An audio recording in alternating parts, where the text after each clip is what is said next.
Good morning and welcome to Office Hours. Great to have you here. Thank you for tuning in wherever you are on the planet. If you're watching on YouTube, you can always find out more about what we do here on Office Hours by going to officehours.global. Every day, our first hour is a general discussion of production and IT-related topics. We answer audience-submitted questions. That link to officehours.global is where you can find out how the whole process works.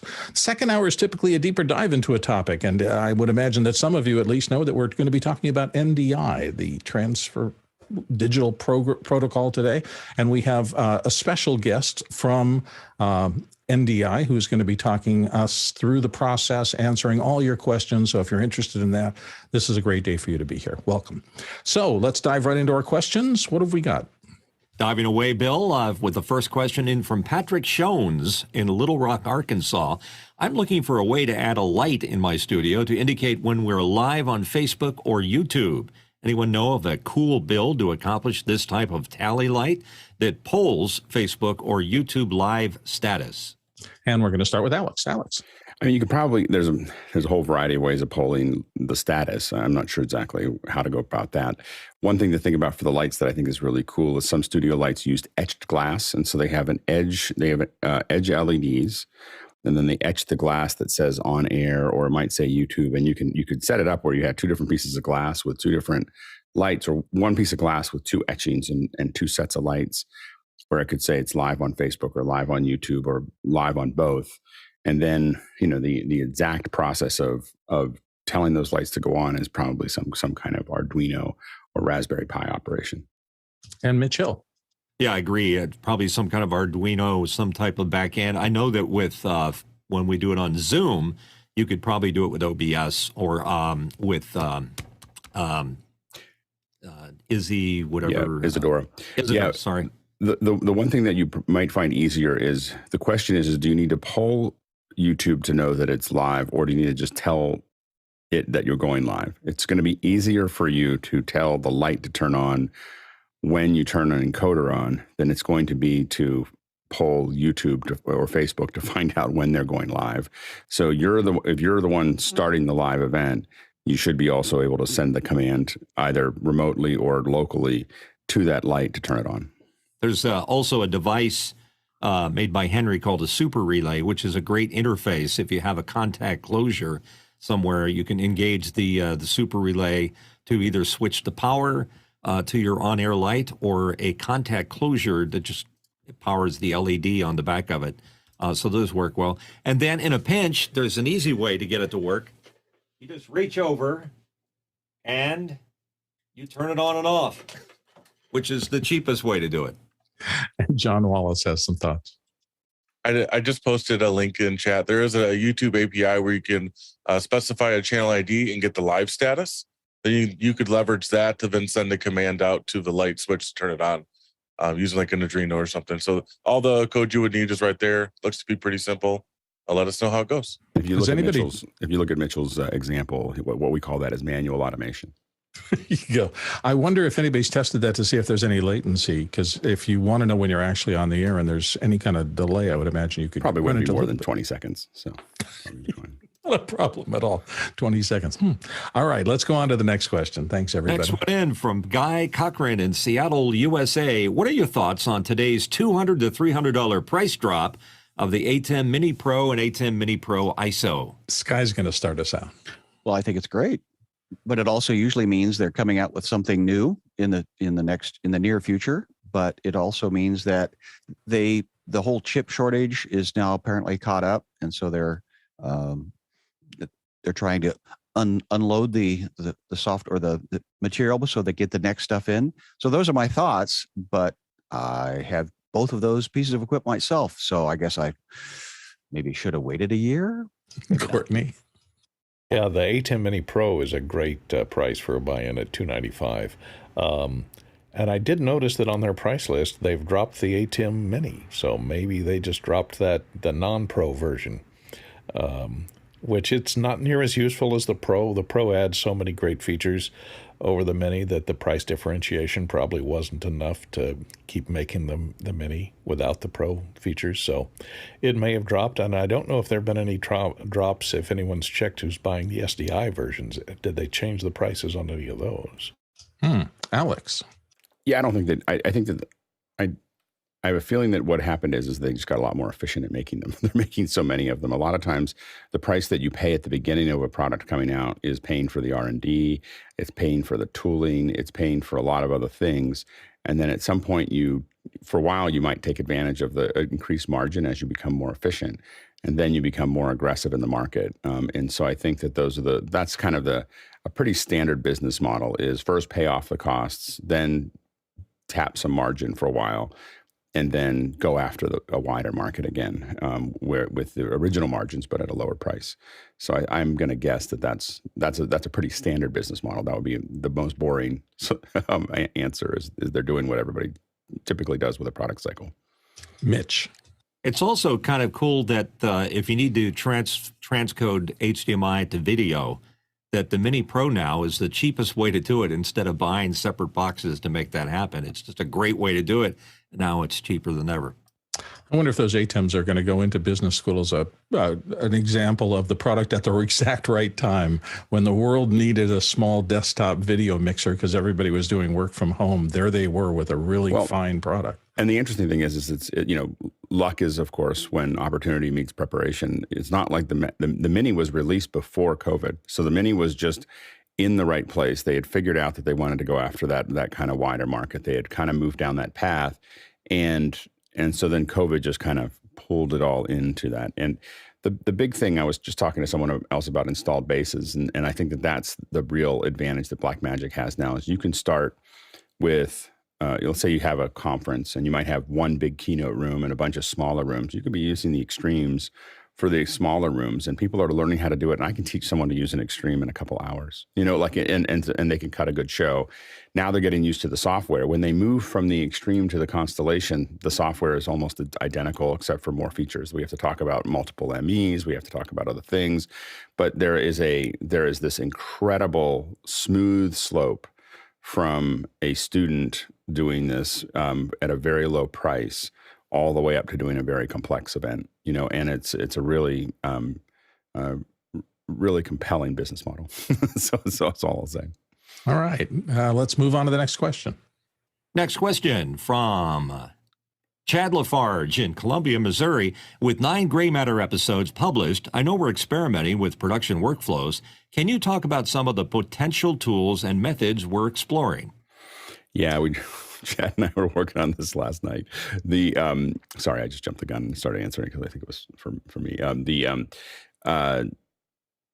So what we're playing with is with Gray Matter. What we're playing with is the idea, of course, of taking a talk show that Michael Krasny had done in the past and stretching it out, globally. So before it was a radio station. You could ask questions if you were in San Francisco. Now it's something that we're getting global questions from all over the world. So that's part of the experiment, is figuring that out. The other part is how do we create a community? So we've created a Discord community, which we're still trying to kind of figure out all the gears for. And we're also trying to push the quality of the audio up, which is hit and miss with sending out mics to civilians. They sometimes use them well and sometimes don't. And so we're still working on that. So anyway, so we're kind of working through those things. And of course, we have incredible guests. So we had Ken Burns a couple weeks ago. We've got, just an incredible collection of, it's everything from Ken Burns to Susan Jackson last week, she's the president of the International Seafood Sustainability Foundation. So you're going from movies to tuna and all over the place and having those discussions. Now, in the back end, we're trying to figure out the best way to do these. We started off with just recording to mix pre's, the way we do a lot of other things. We then moved to more of a Dante solution. So the Michael's mic actually goes out into Dante and then back to go into the computer. And in the midst of that, we record the audio on Joco. And as well as Boom Recorder. Joco is kind of a solid state hardware thing that just records 64 channels from Dante to Drive. It's like it doesn't do anything else; it just does the thing. So we've been playing with that. The next steps we're moving into. We're going to start recording in what's called the pit. The pit if you watch Light and Magic, you'll have them. They refer to the pit. There's a room inside of the building that we're in that's completely floated, and it's a beautiful room, and it sounds. I mean, literally when you turn off the air conditioning in the pit, all you can hear is your tinnitus. So it's just the ringing that's always there. And so anyway, it's very, very, it just like feels your ears are going to go out, and so it's an incredible place. It turns out that John McDermott, who's the guitarist for a band out of San Rafael called Stroke 9, which was they had a little hit in the 90s called A Little Black Backpack. And anyway, so John has that space right now, and he does audio design. We're going to try to get him on. Anyway, we're hooking his room up into our network so that we can have Dante down there and tie everything back together.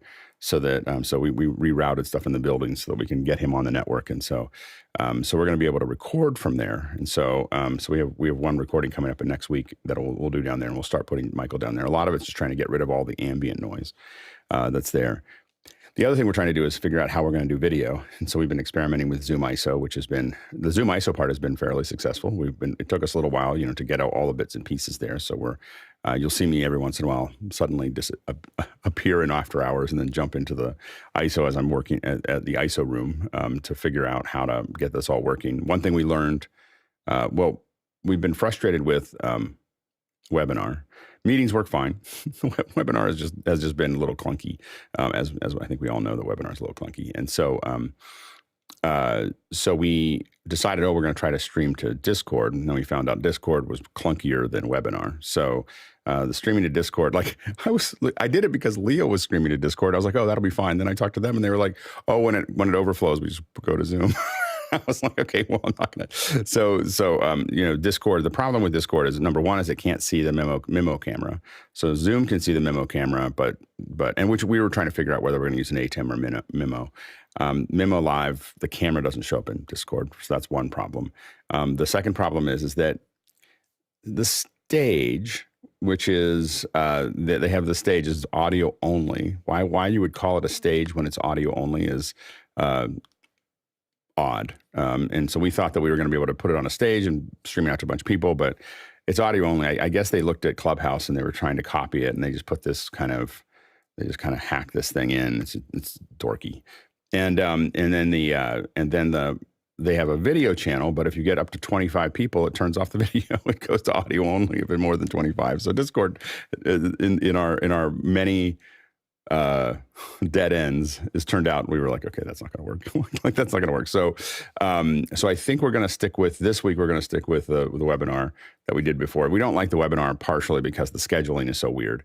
Like, it just, the way it's scheduled set up, we can't change it very easily, and it's just a kind of a clunky system. So anyway, so we're trying to figure out a better way to do that. But I think we're going to use webinar this week, but and I think we're going to use it exactly the way we normally do it. The main thing is what really kind of spooks us is the way that the backstage works. Is that occasionally we get our guests inadvertently come into the main stage instead of the backstage. We haven't quite figured out why, but it's not a professional approach. So we've gotten better at not having that happen, but that's been a kind of one of our problems with it. And also the pre-show experience for webinar is really a bummer. It's just a very cold, like, we haven't started yet and the speaker will be right back. Well, the speaker never showed up, so why will they be right back? It's just not a good set. It's not a good linkage there. So we're working on basically using Zoom ISO to build a show and then put it into either webinar or meetings or something else. But we're still going to use the Zoom meetings, which we think is the best way to do almost anything. The main thing is we just want to have a view only system that meetings doesn't really provide. So we're just trying to, there's all these little things. Nothing works perfectly right now. So as we try to figure it out, at least to what we're doing, but that's kind of the breakdown of the production right now as we see it. We think that in the not too distant future, though, we're going to end up with something that's a pretty cool looking show. That we can use. We're going to be using Zoom ISO Zoom OSC a lot, in it. But we're not doing it in such a scale that we do it here in office hours. It's my scale, which means I have to do everything right now.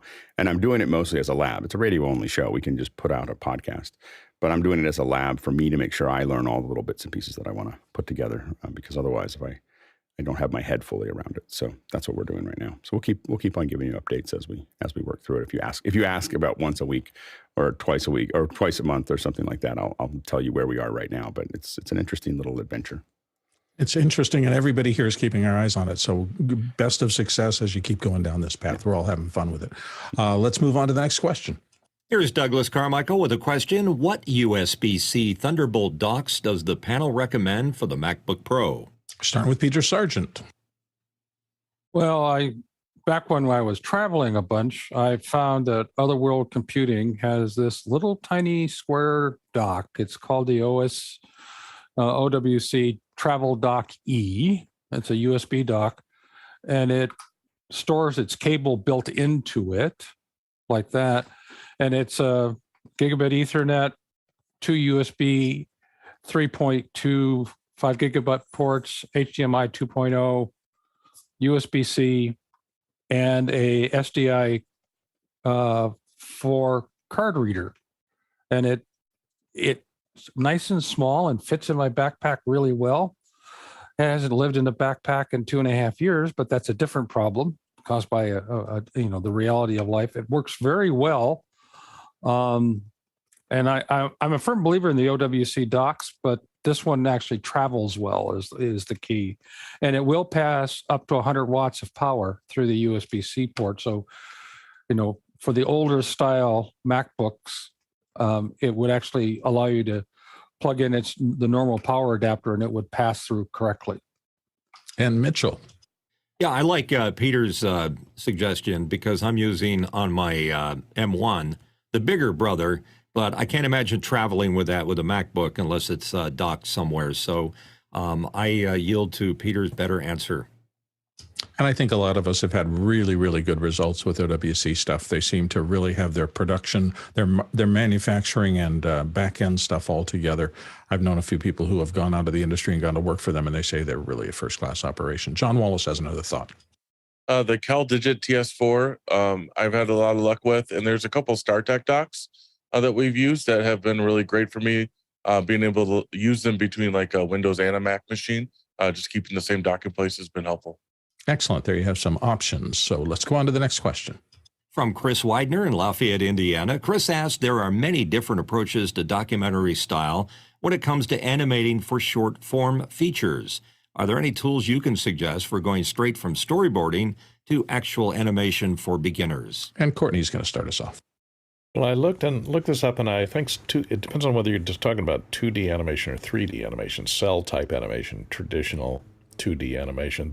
The leaders right now on the Mac is Moho Pro, M-O-H-O Pro, and on the Windows platform, Cell Action 2D seem to be the two favorites for 2D animation. Of course, there's Autodesk, and you can get into that for animating 2D and 3D. But those two you can dip your feet in with those, and they both have introductory free versions that you can download and try out. Sky. We were introduced to a concept called Storyboarder, and I'll put that link in the chat. But again, you've got a lot of different things you're doing in your sentence here, because a narrative is a story that you're trying to get from the writer's head to the director's head, from the director's head to the DP and all of the rest of the crew. Consequently, oftentimes a documentary is something that you capture and then find what you've got and it's synthesized down into an edit. So that storyboarding is getting an idea out of your head into a group's head. And if you're also trying to use it in your show, which is what you want to do for timing, we often will do what's called a radio cut. Just you get the audio and then you got these placeholder visuals so that you go, oh, it should be something like that. So love to talk with you about it. And there's also a whole bunch of things. I know you use your iPad a lot, Chris. Consequently, there's I'll send you a link to a variety of different tools on the iPad. And Alex. Yeah. So I did a lot of previs in my past, and one thing you want to be careful of is not trying to do storyboarding or previs that tries to take the data from there and put it into the final product. And the reason is that you end up starting to think so much about how to get the whole pipeline to work that you just don't tell the story. And so by keeping the storyboard separate from the previs, or separate from production, you are able to stay in kind of a very fast moving, let's figure stuff out, let's make it work, instead of it just really, everyone always thinks that if we just take this previs and just put it in and just make it work inside of it, but you end up now thinking about that far end while you're doing the storyboard. And the idea behind doing the storyboard is not to be thinking about how to do it, but just thinking about what the story is. And so I'd be very careful of trying to tie these things together to make those things work. Now, because you just want to be fast and furious, at least at the beginning. Another thing to think about is a lot of the motion capture, the AI motion capture, and then there's inexpensive motion capture suits. They can get you a lot of motion now, and there's a lot of facial animation that you can do just with your phone. The thing to think about there, it depends on the kind of animation that you want to do. But if you're doing something that's more artsy, that doesn't have to be totally photoreal, being able to churn out, if you don't have a lot, character animators and 2D animators that are good at character animation are very expensive and hard to find. So, and take a long time to do it. If you're trying to do educational pieces, and you don't have a big budget, or a documentary and you don't have a big budget, but you want to tell a story, you may find that a small investment in motion capture, some of them are less than $5,000 now. Some of them, a lot of them are less than 15. But a motion capture suit, a facial rig that you can kind of make work, and there's a bunch of different things that you can use there, and figure out that pipeline so that you can knock out things really quickly in 3D. Then look at cell shading to bring that back down. So have your 3D, whether it's a Cinema 4D or something else, have cell shading drive that. What's interesting about that is that if you decide you want to go to 3D somewhere in the future, or if you decide you want to go into AR or VR with the content that you created, you now do have a relatively seamless pipeline to get there. So you created a bunch of content that looks like 2D, but could go to 3D if it wanted to. And it's a lot easier to kind of make that work. The pipeline is harder to set up. But it will produce a lot more content per hour. So the upfront costs are, your capital costs are a little higher, but your labor costs will be a lot lower over time once you get it kind of working. So those are some of the things to think about. Also, look at the character animation tools within After Effects. They're very well refined. The character animator tools in there are just amazing. They've really spent a lot of good time. So if you're looking at just pure 2D animation, After Effects is a great solution for that as well. As I was reading this, the thing that popped out to me is short form features. So it sounds like you're looking for real world stuff.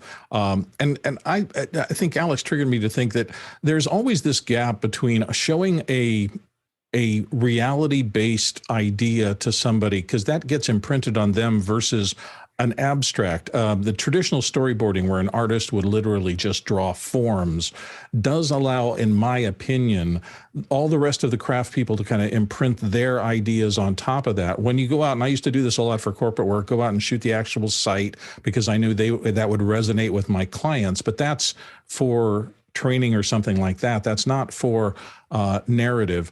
And if you're trying to get a narrative thing there, I almost feel like pulling back from too much reality and too much precision, and letting the storyboard be in a form like those original drawings from the good sketch artists that allow the actual crew to work on and imprint their creative on top of the ideas that you've sent them through that storyboard. It can be stronger in some cases, particularly for feature kind of work. And as an animatics artist, all I'll say is that the producer for Star Wars Episode 1 estimated that we saved the production $50 million, by doing everything as close to the real thing as we could. So it was still a cartoon version. You didn't mistake it for the final version, but being able to cut the whole show together in animatics. So you want to, the thing you want to look at is with a lot of these things is just how much labor. And when you get into production, the hard part really is the less you have planned, it can turn out better. Bill is right. If you have a lot of highly skilled people that are working on it. If you do not have as many highly skilled people that have done many of these in the background, you may want to pre-plan more. I always think it's amazing that big productions do way more pre-planning because they understand the cost of labor, and fixing it and everything else. Oftentimes indie films do very little pre-production because they don't think they have time. And then they either get a product that they're not happy with, or they end up with, they end up spending a lot more money in labor. And so you just want to be very careful of, like the more you can figure out before you get in there. And you saw, what was done with that Jeffrey and Andy were working on. We should get them back in and see how that movie's going. But anyway, I think that those things are to think about as well.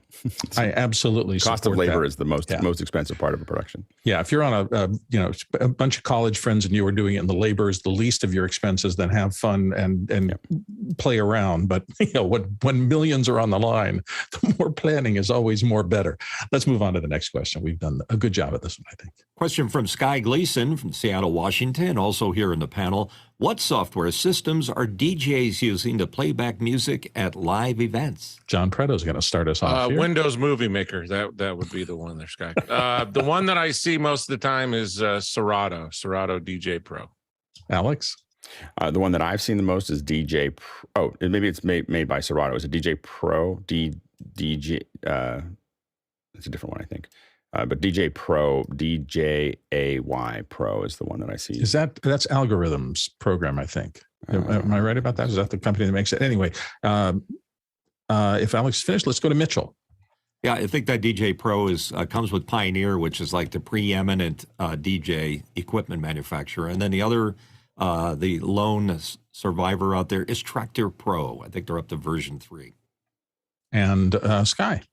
Well, thank you, because I do have an event coming up in the end of the month in Texas. Consequently, I have some tools that I was going to use, but I thought, what better way to find out what other people are doing?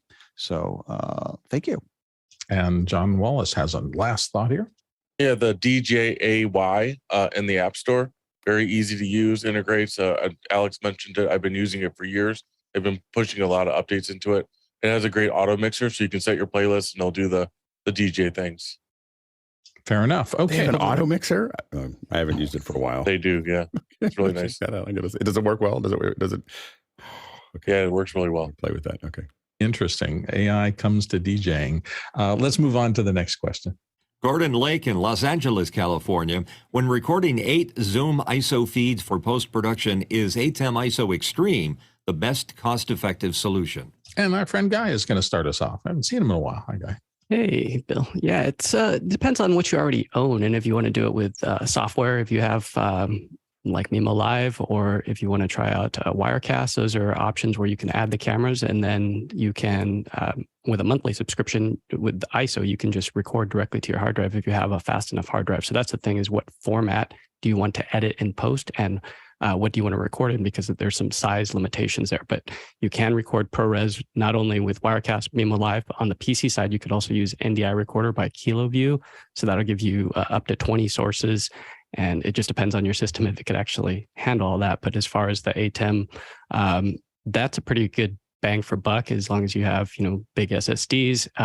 You do get the resolve file with everything time coded. So that's a pretty sweet solution. And those are about 75 megabits per second feeds. So they're pretty small. I mean, you do an hour-long show and you're fine. I mean, if you have a 1 terabyte drive, you're going to fit it all on there.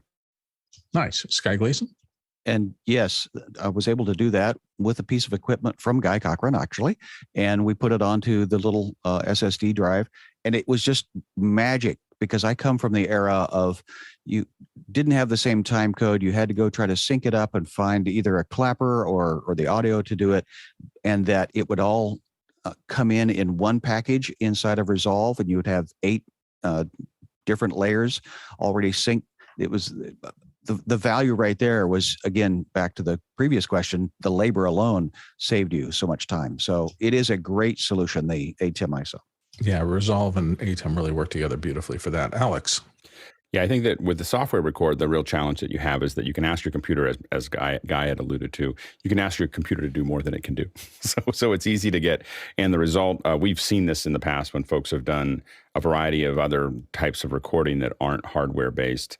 We've seen them lose records, lose frames, lose quality, all kinds of things because the software just was asked to do more than it could, or the network was. So those are things to kind of keep in mind. The other advantage of having the extreme is that you are able to do a lot of other things to record. It records, but you can also run a show, and you can cut between those things and everything else. So I think that it's probably the most efficient, unless you already have a really beefy machine. Fair enough. Next question. Douglas Carmichael asks, Bitwig, the DAW maker, and there's a link to them, recently introduced spectral audio processing as a US $99 add-on after using an upgrade plan model, charging a set amount per year for all updates to users. Why would they abruptly shift? Courtney has a thought. Now, are they shifting to the subscription? I think the reason most software publishers shift to the subscription model is because they haven't guaranteed ongoing income from that subscription model that they can sell to that they can lure bank loans out of their financial supporters. Adobe has done this. Intuit has done this. They've all moved to the subscription model because that way it takes the pressure off of them about coming up with a new version every year or every 2 years. So that they'll still get that subscription money, and they're not as not as much pressure on them to come up with a new version in order to generate new income every year to keep the company solvent. Fair enough. John Wallace wants to get in on this. Yeah, Doug put in the chat that they're not shifting to a subscription model, but adding add-ons and then including that to an upgrade price. So when it comes to that, they're just adding new features. They should be able to charge for those features. It's going to require a different support model. It's going to require different developers to probably manage those. It's just a cost of doing business. If you like them to stay in business, this is how we have to support them. Yeah. And I've always said opt-out payment models are much more profitable than opt-in. If you can move the burden from I have to decide to buy to I have to decide to stop buying, it makes a big difference on your bottom line. So I can easily see why people all the software manufacturers want to get in on that stream. It's a whole different process, and it really does financially benefit them. Alex? Yeah, I think that we're going to see more and more subscription services. We just have to decide how they get packaged, or whether they eventually get repackaged like a cable program or something, because it's just each one of them is death by 1,000 cuts as you start to build those up. But the hard part is that the companies that are doing the subscription services are, as John alluded to, going to be more solvent, and which means they're going to be able to put more into R&D and fixing things and so on and so forth. The hard part is can you come up not just with new features, but new features that people will pay for? And it's just really hard to keep doing that. But we as users still need people there to fix it, update it, do not just features, but make sure that it works on the new version of OS 10 or Windows or whatever. And we need to make sure that they can pay them between releases. And so I think that the companies that are doing subscription are probably going to become more solvent over time, and probably push out the ones that are only selling them unit by unit, unless those ones are very inexpensive and can continue to grow almost into infinitely. So that's a complicated thing to do. Peter Sargent. I was going to say, really what's happening is what was adopted back in the late 80s by the large-scale computer manufacturers. I mean, back then, the accountants would refer to it as the annuity method of accounting, because you were getting a monthly payment from your clients on something. And that makes the cash flow a whole lot better. Yeah, when it started, a lot of the software in this industry, at least, started with this little organization called PixelGore. So we persuaded all these companies, because our members couldn't afford to spend $3,000 and $7,000 and $6,000 on software. So it wasn't taking a $300 piece of software and charging $50 a year. What we did is we charged $50 a month for people to be part of PixelCore, and what they got was about $30,000 worth of software, in addition to a community and training and everything else that was there. But we packaged it into this thing, and when I talked to people about it, I mean, that was a big reason they joined and stayed in, was because they got all the tools that they needed that they were learning. And so when you weren't licensed to use them professionally, but they were able to get up to speed in a legal way rather than doing it. And now most of those companies that we partnered with ended up at Autodesk. So they ended up getting bought by Autodesk, and then suddenly Autodesk started doing a membership, and then suddenly Adobe, and we were doing it with Adobe tools as well. So Adobe and Autodesk were two of our biggest partners or the companies that ended up in Adobe, Softimage and RealViz and all these other companies we were doing all this stuff with already.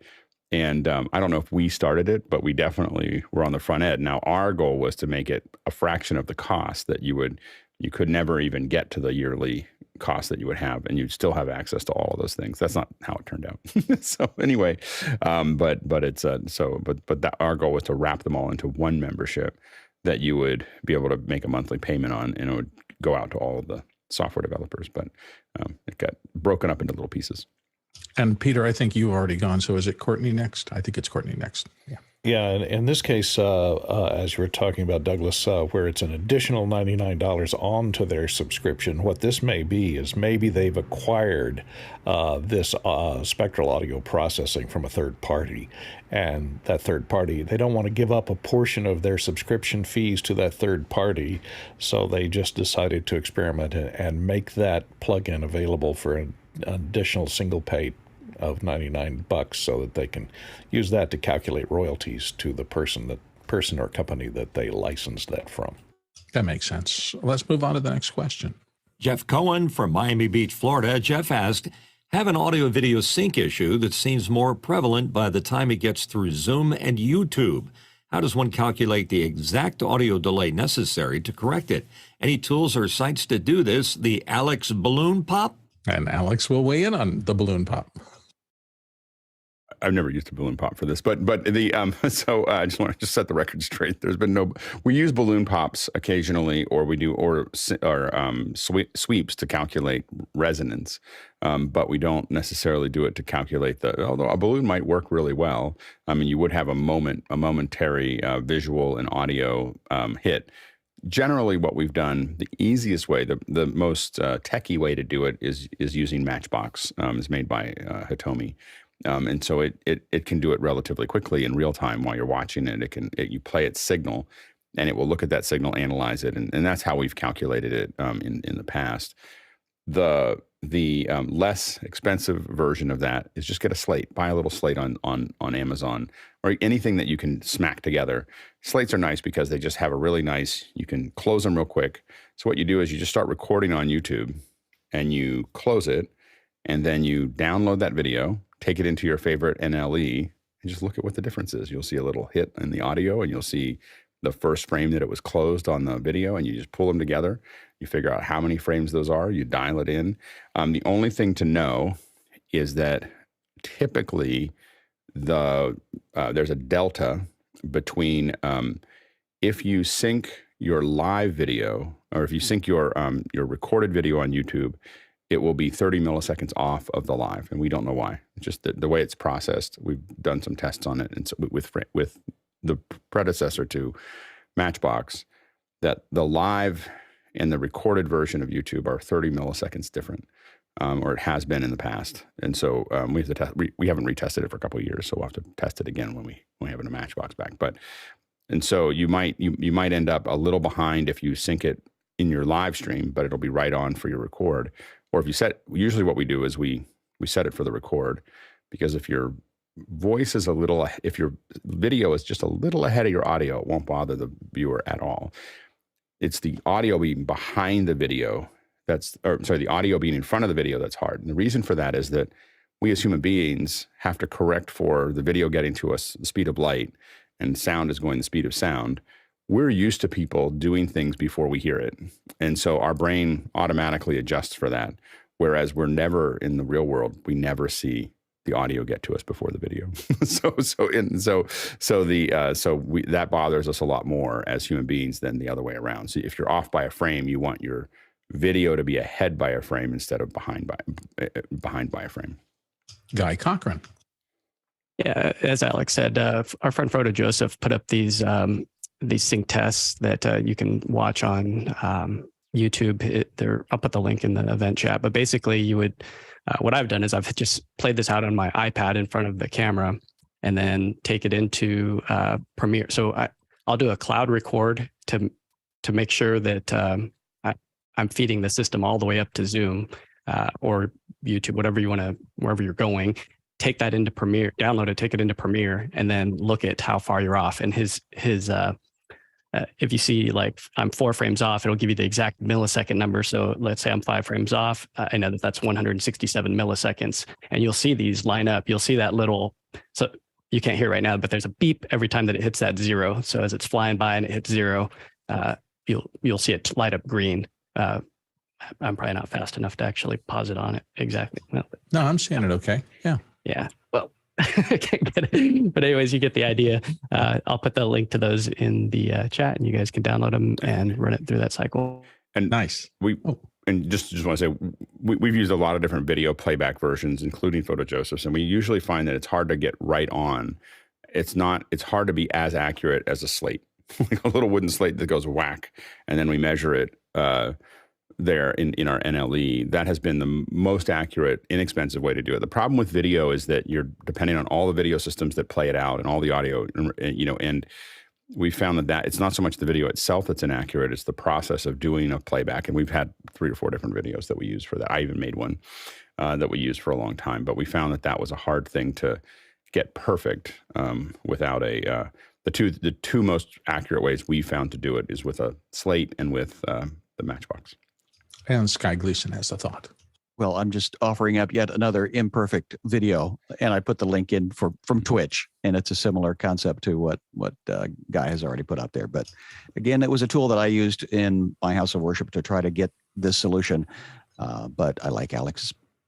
It's super simple. The reason we've done it is because a lot of times we don't get very much time on a stage.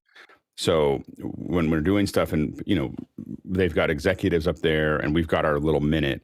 And it used to be like, we're trying to time something where they're playing it out on the screens and we're doing all this other stuff. And we just didn't have time to do that. So I just would have someone run out. They would be on comms with me, and then I'd say, go. And we just have a recorder going, and we just go whack. And then we'd walk off and we were done. Like that was it. That was the only thing we did. And it took 1 minute, and everyone loved us because we weren't sitting there with someone going like this, which by the way is, we still ask people to do this because the people who work on events think that we don't have sync if we don't do the silly hand thing. But that is not very accurate. And it's not like, it's just goofy and it doesn't work. And it's, but everyone insists on doing this, like they're going to get sync out of that. And it's absurd. And but we do it as this little theater for the folks in the event crew, because they'll say that they'll blame us for not having sync later if we don't. But we don't use it at all. Next question. Chris Widener, Lafayette, Indiana, asked the question, was asked for a multi-year bid to take over what had been a 10-year contract. Because the AV company folded, was told my bid for their multi-day event was many times higher than the last company. Is this a trend in AV or just the race to the bottom? John Wallace. I would say that if they want another company to fold that they have a contract with, they should pay the same amount as they did previously. They should know that business obviously was not running effectively, just based upon that they're no longer in service. There you go, Mitchell. Let me tell you a little bit of a fairy tale that involves the AV industry. Once upon a time, there was the gatekeeper. The gatekeeper was the person at a company that knew their business and also knew the talents of the AV groups that they would be hiring, or the individuals as subcontractors. Those days are gone. Those people are not there anymore. The gatekeepers are now being replaced by the bean counters. So it's not like an interesting story. Gatekeepers, bean counters, and decisions are being made to the bottom line, and that's why you're seeing this correction in their favor that's going down. You don't really take into account so much the quality of the work or what it really takes to do the job, because the people making that decision aren't there making that decision. So it may not be a race to the bottom. It's certainly heading that way. If you only have gatekeepers and bean counters, you need to add a dragon, or it's not going to be an interesting story. I'm just saying. Alex. Yeah, my response would typically be if you think you can find someone that can do that, you should hire them. Do it for that price, you should hire them, and then just let them They're not going to find someone because after 10 years, that company probably didn't change its prices, because that's how it held on to them. And it's part of why with inflation and of just the last 10 years, they were probably way underwater and not making any money, as John said. The way that you can squeeze some of these things is to own equipment and have employees. But until you have what gives you efficiency is employees and equipment, because most of AV production works on contractors and rentals. And when you have full-time employees then you have to keep it going. You have to keep a high rate of work because you have to keep everybody busy, because employees and owned equipment are only useful if you're able to do it all the time. So when you're doing lots of events, so if you think you can get volume, you can oftentimes get to those lower prices. But if you don't have the volume, you have a lot of overhead and you'll go under. I can tell you from experience. Mitchell. Yeah, to Alex's point, sometimes you have to let a job go, and you just sort of have to chalk it up to a learning experience, because the client may go with the cheaper guy and then find out the results, and the results aren't going to be good. And the other part about it, they can't see the difference in quality between a properly priced job and one that's bargain basement. Then tell them go with the bargain basement, and you'll have to deal with the consequences. Sky. Well, and then what value add do you bring? At 10 years ago, they were probably making sure that everybody got a VHS or a DVD or some kind of thing. And that was how, again, photographers were making their money, was not on the actual shoot, but on the merch or the product that followed up afterwards. So I don't know what value add you can bring that the previous company didn't. But I think it was really nailed down to the people that understood how the value of this was are no longer a part of who you're dealing with. So consequently, how to bring value to something that they seem to think that they think they want is your challenge. I will say that in my business career, the single biggest advance I ever got in budgets was when the company that I was doing most of my business for left me for a less expensive vendor. And 3 months later, they came back and all of my budgets tripled from where they were before, because they went through the experience. I've been left many times. I'm almost always on the more expensive side of production, and I'm always like, well, why can't you do it for less? I'm like, this is how much it costs to do it. Like I don't charge actually very large margins. I just make sure that we have what we need to make it work. In fact, our margins are probably lower than most, because I'm just trying to make it work, and I want to get as close to making it work as we can. But I get left behind all the time, and I enjoy it because about 80-90% of the time, as Bill said, they come back and they're so much nicer after that. They really are. So, like there's a whole lot of arguments. There's a whole lot of arguments about how much everything costs, and then they go do it for cheaper, and then they come back and they're like, "Oh, we're so glad to be back. Let's figure out how we work together." and then it's just like, okay, so everyone's nicer after that. So yeah, that is a big business lesson. Just sometimes you have to grit your teeth and just weather the storm, and it may pass, and the sun will come out and be brighter. The big reason is because I work at a lower margin, but I put all the money into the value add. There's an incredible amount of value being added to that system, and we're constantly iterating and refining everything about their product.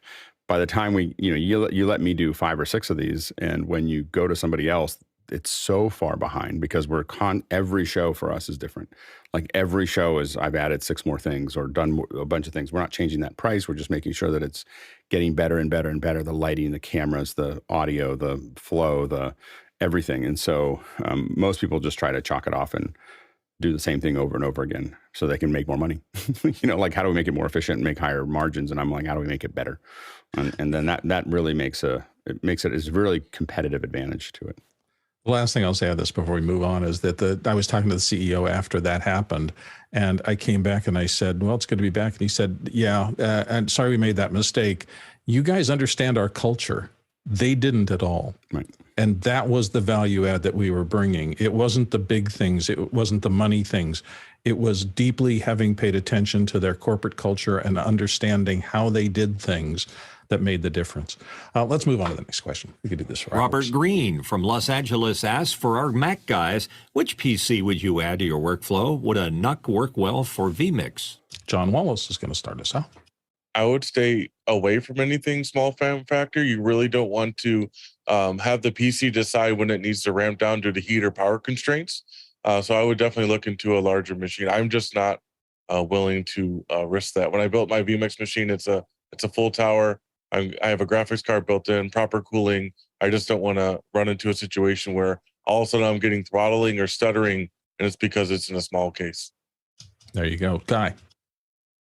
Yeah, it really depends on what your inputs are. I mean, John alluded to a lot of it. I've got a lot of different little PCs to test in my little kitchen here. The B-Link by Courtney, the hot rodded one, the like $700 one with the AMD with the dedicated graphics card. I put vMix on that, and it was just it wasn't worth it. I mean, it was just a dog. Yeah, I upped the RAM. It's got the SSD.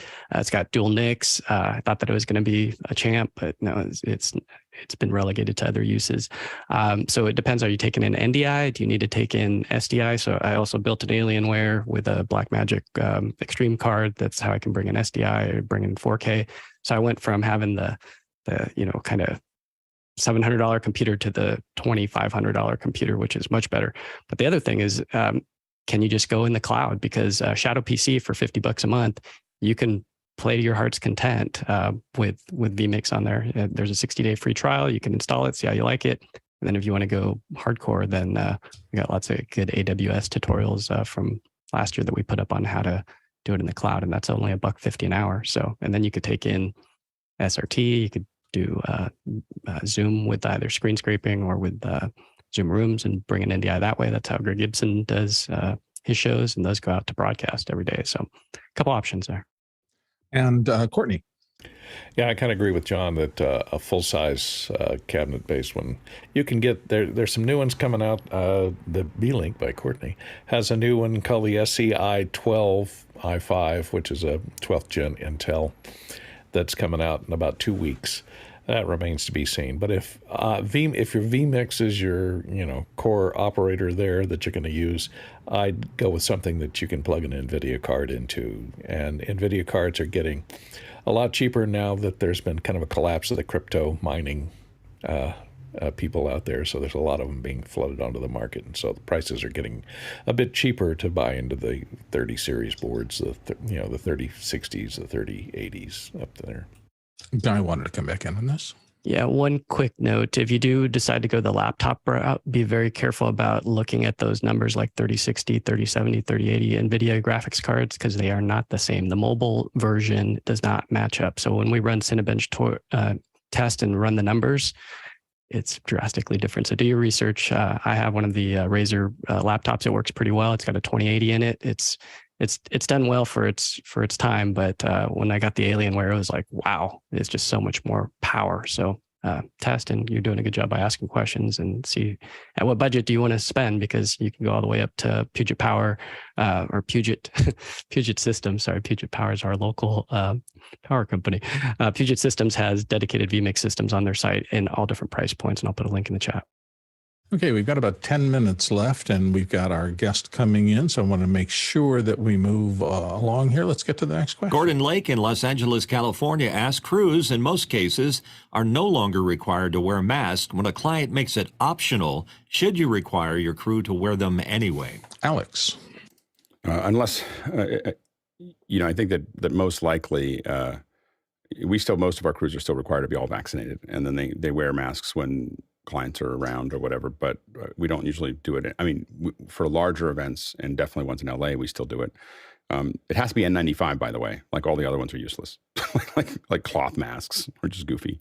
They don't make any difference. So you have to. I mean, we talked to a lot of folks about it that deal with it. The cloth masks are not useful. They just make you feel better. If you're going to put masks on, you need to supply N95 or better masks, or don't bother. So that's and we do ones where we just supply all the N95 masks.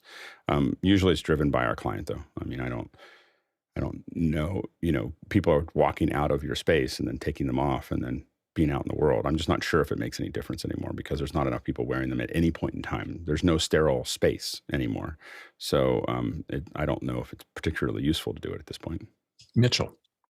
Yeah, Alex is 100% correct. There's so many people that are wearing those cloth masks, which are useless or improperly worn. Well, we will supply the correct K95 mask and just make them available to everybody, including the client. And we err on the side of the client because he may feel more comfortable. And if that's the case, then we will do what it makes them happy. Well, John Wallace.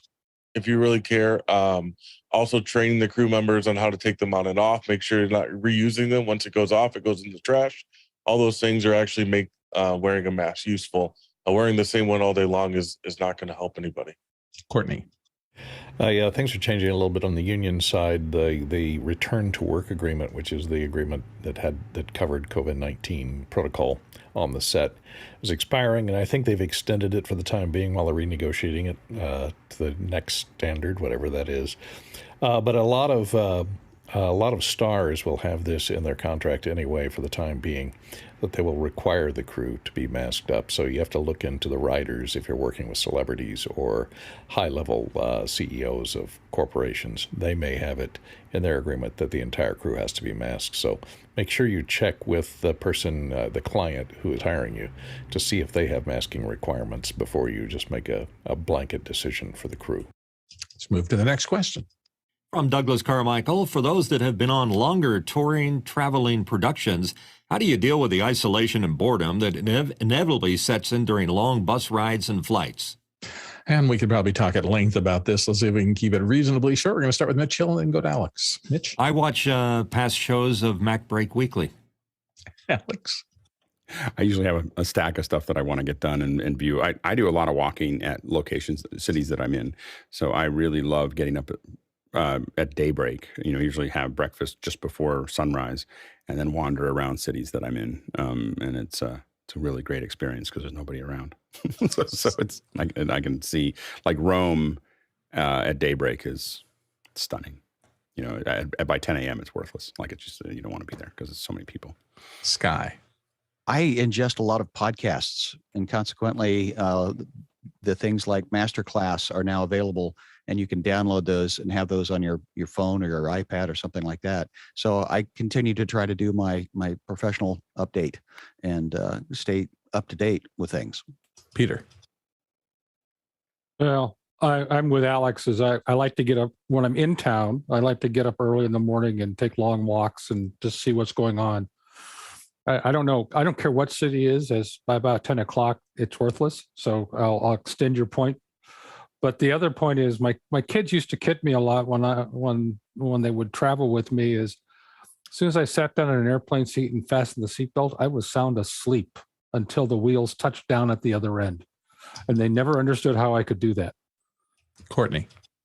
I did a project many years ago where we had to, for the Budweiser Speed of Sound run, we were out in Mojave at California City.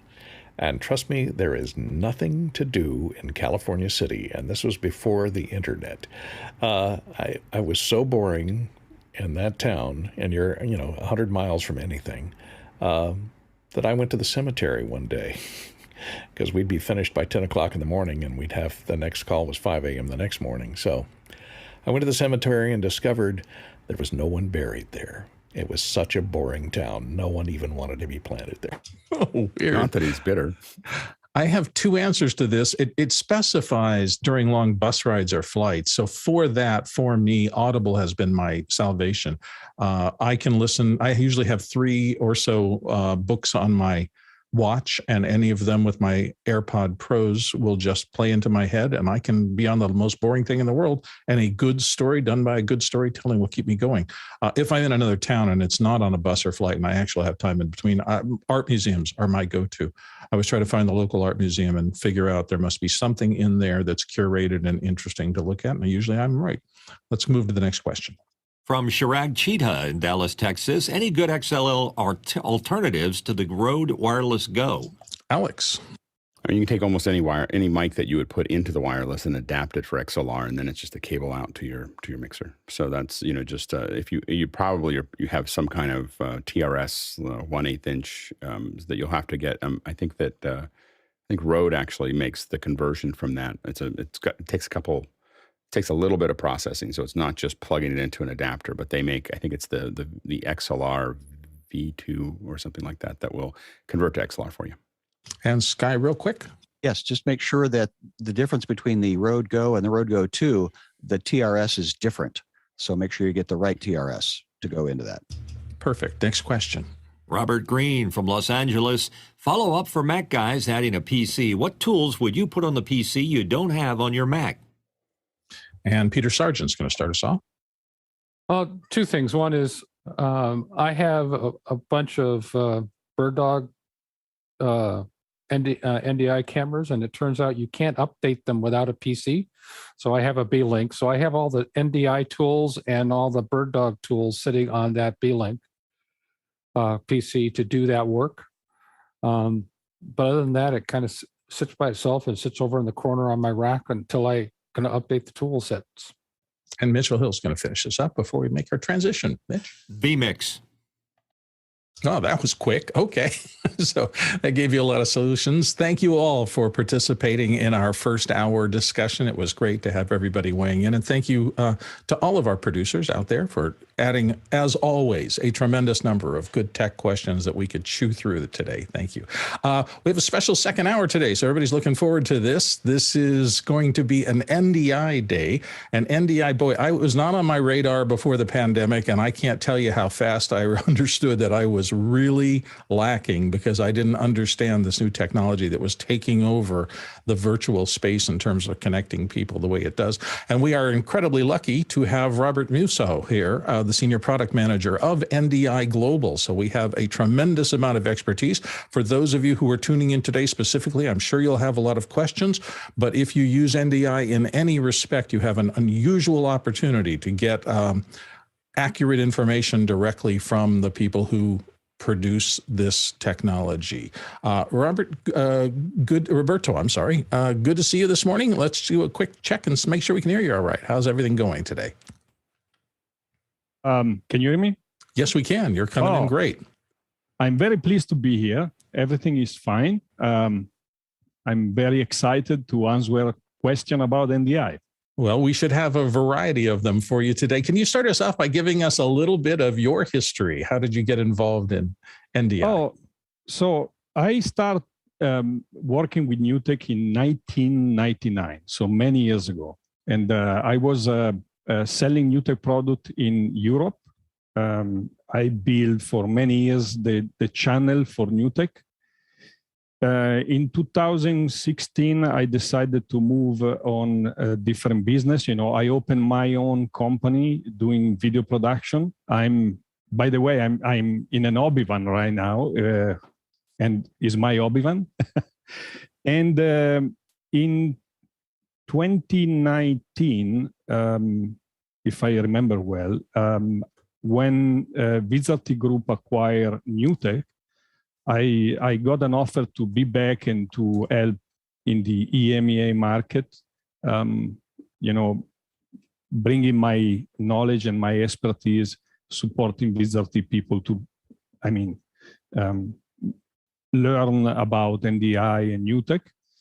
And then last year, I got this offer to be the product manager at NDI. Recently, I moved into another position because there is another very smart colleague that is taking over about the product management. I'm actually director of broadcast solution, but it's just new. So the title just changed a couple of weeks ago. So you're actually coming to us from inside an outside broadcast van. You're in a mobile solution here. Yeah, and I'm in a mobile solution, SDI free, is all NDI. So that's outstanding. Boy, what a set of developments going on here.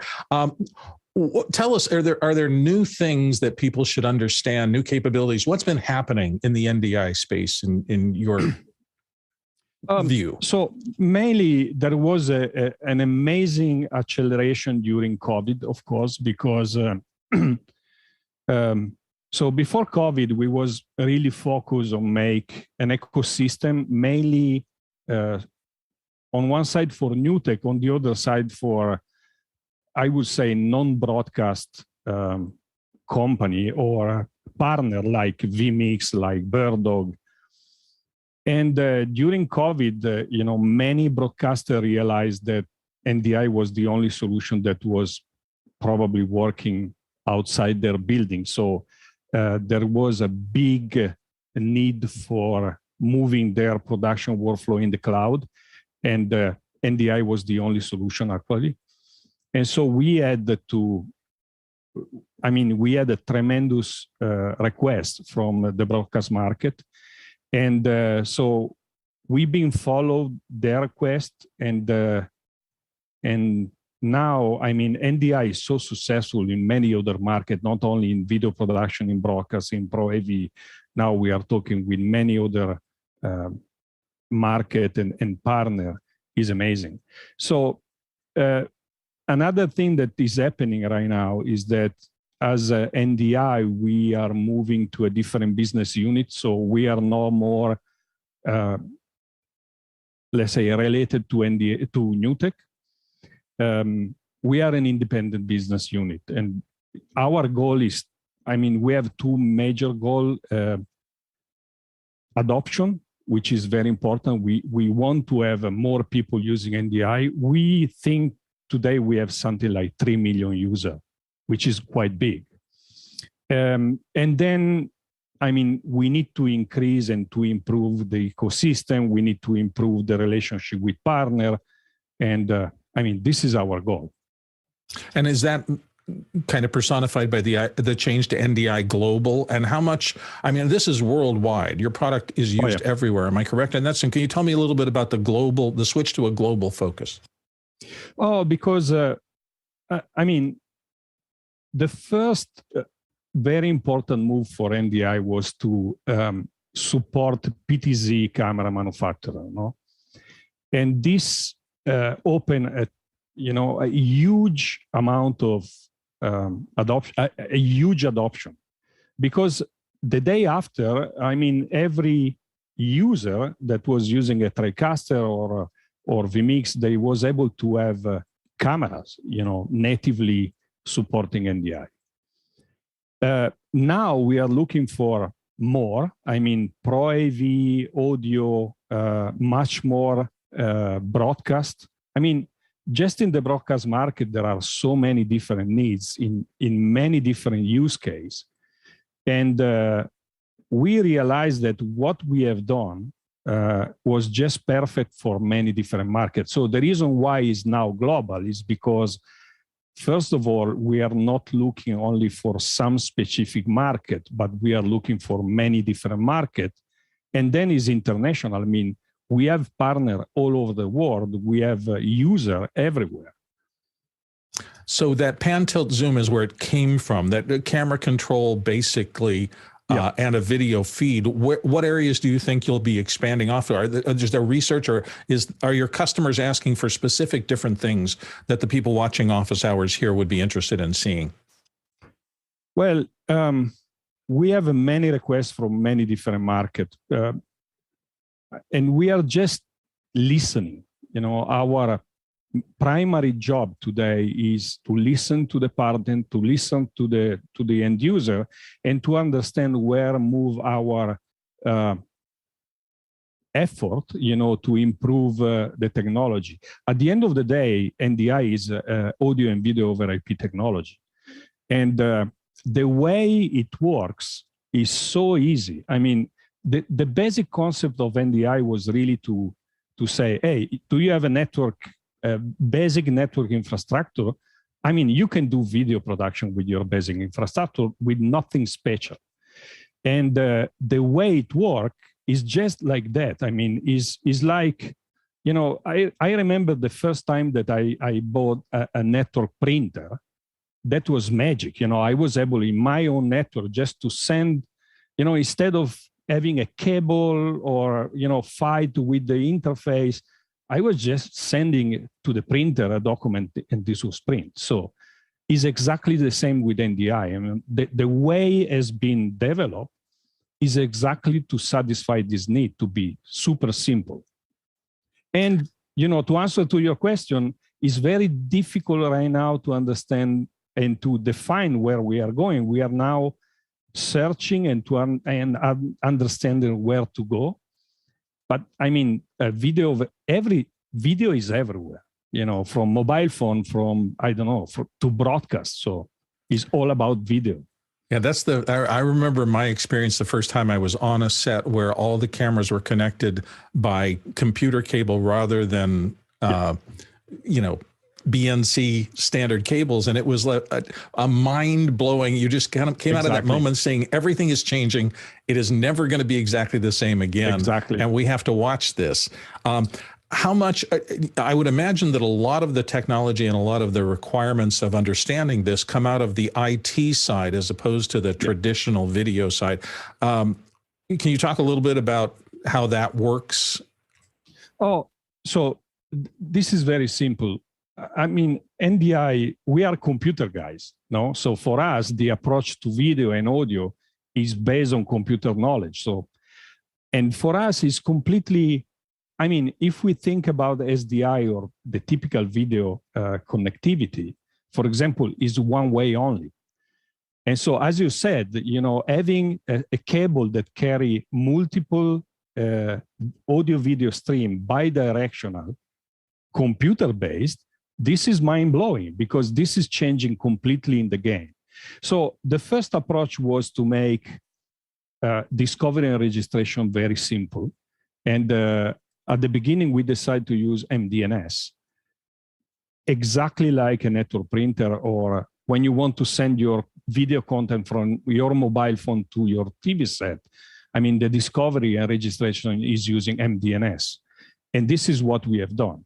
Then the second idea was to make NDI unicast, natively unicast, because this is helping the user not to have a complex or hard network setup. With a very basic network infrastructure, because we use unicast, this NDI just work. I mean, and the combination between discovery and registration with MDNS and unicast is just magic. And then the other amazing concept is that NDI is software-based. You can create your complete workflow just with software application. You don't need any dedicated hardware. And this is the other amazing thing about NDI, because, I mean, if you look around, if you look on the web and you search for NDI application, there are probably 100 or 1,000 of application, free application, commercial application, but you can really do your workflow with NDI just, spending almost nothing. And that's it. I mean, then of course, we are evolving the standard. We move from NDNS. Today we have an option that is discovery server, to satisfy large network and to solve some issue. For example, if you want to interconnect two different LAN. I mean, we develop over the year all those solutions.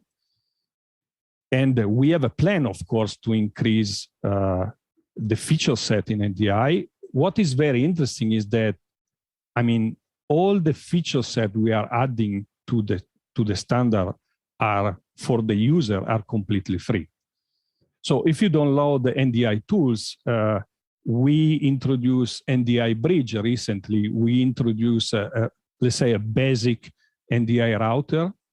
This is all for free. So user can create their own workflow for free. That's pretty remarkable. Well, as you know, our subject, our whole show is driven by our audience questions. So we're going to slip into the Q&A field here. Mitch, what have we got up? Alan Scott has a question for us. He's from Shrewsbury, UK. Which relatively inexpensive software would you recommend to record up to 8 concurrent 1080p NDI feeds? I'm looking for Mac solutions and PC solutions. So let's let Roberto weigh in first, and then we're going to go to John Preto after that. But Roberto, take it away. Yeah. So first of all, if you want, this is very interesting. So if the source are a computer source or any kind of hardware equipment that support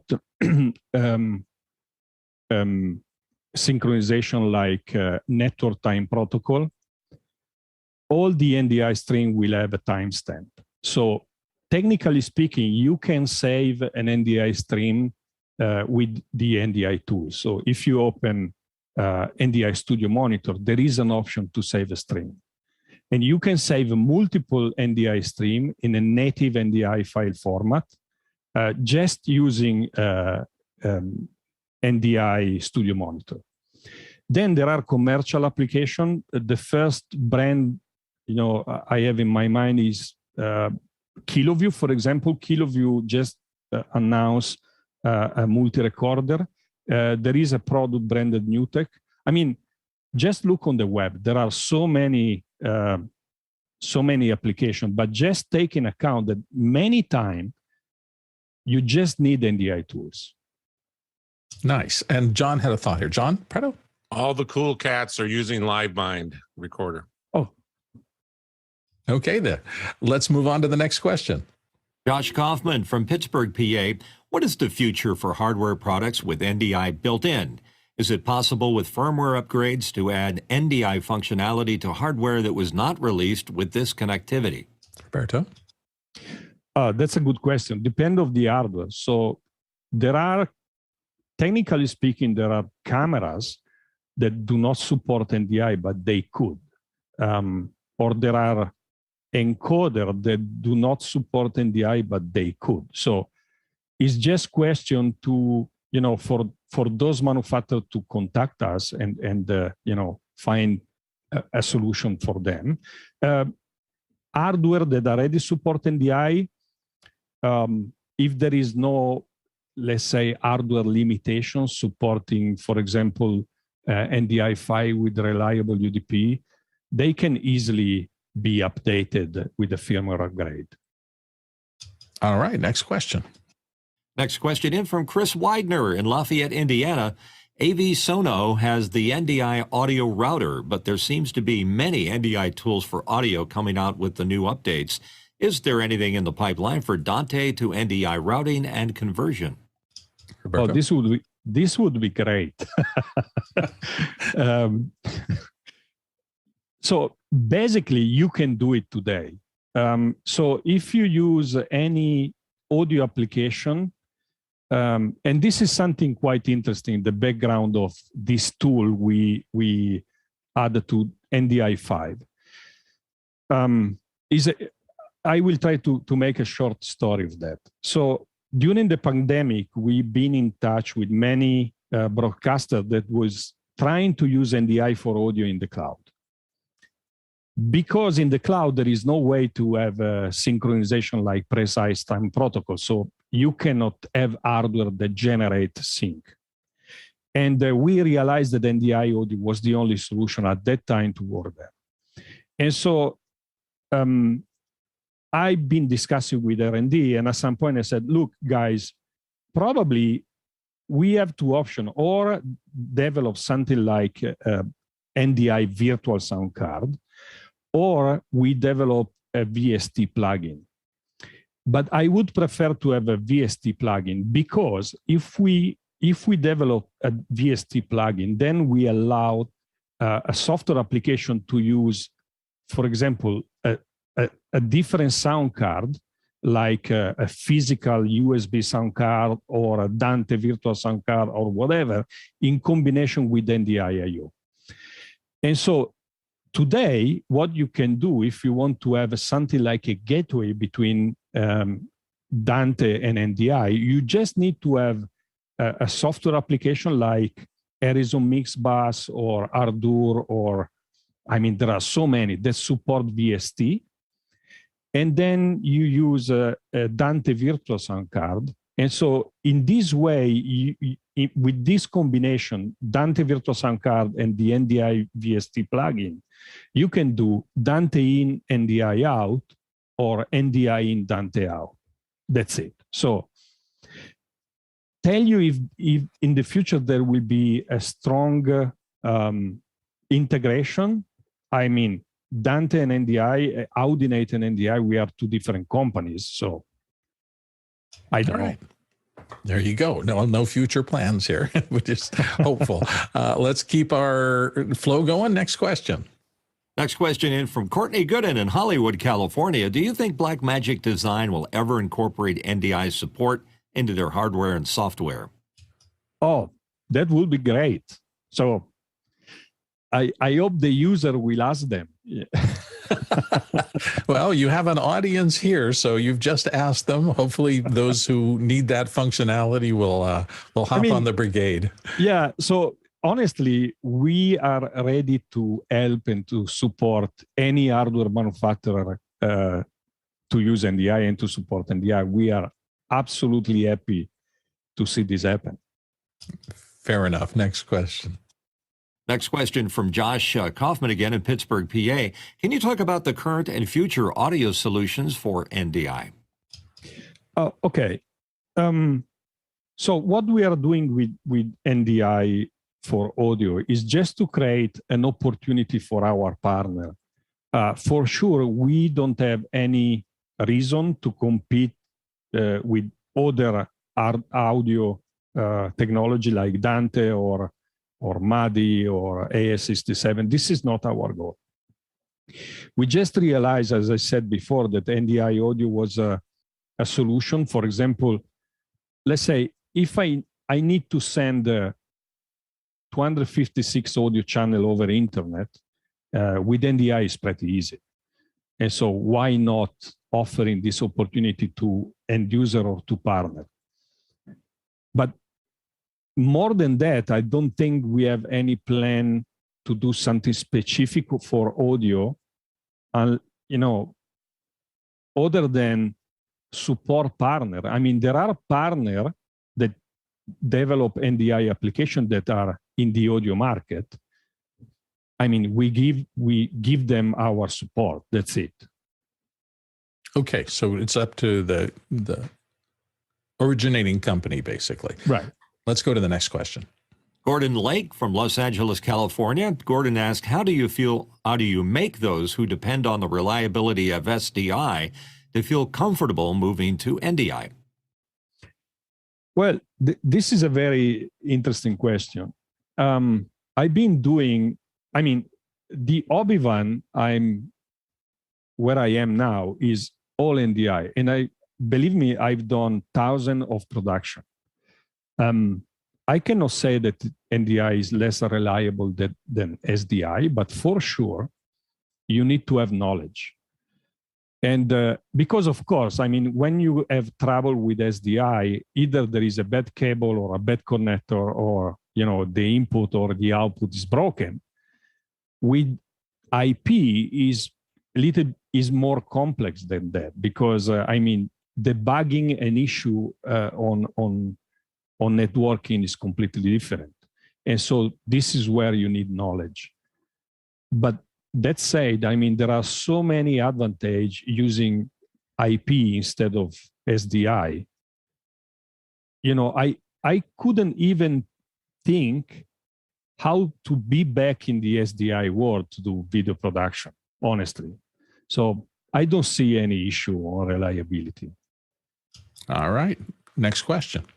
Douglas Carmichael asked, have you had customers who run NDI concurrently over networks with other traffic, or do most users use it on a dedicated network? So this depends on how big is your workflow. For example, in this Obi-Wan, I share the same network with NDI and Dante. I don't have two separate networks, but I need to know the limit. So, for example, user need to be aware that any NDI stream or any NDI output, if is shared with the same network with other solution like Dante, can create issues, especially on the network switch level. So it's technically possible, but if you are running 100 or 1,000 of NDI stream, then you need to have a separated network, because the network need to be focused or dedicated to some to NDI or to Dante or to AS67. But it's technically possible. And then you need to have experience. You need to do test, and you need to do real test. Everything is theoretic. Sometimes it's not true. So you need to have this kind of experience and test your production before doing that. In that area, the OB van you're in, is that a working production van or is it a demo van? No. Is in production. So it's just coincidence that today is here. Last week was in Poland for a figure skating production.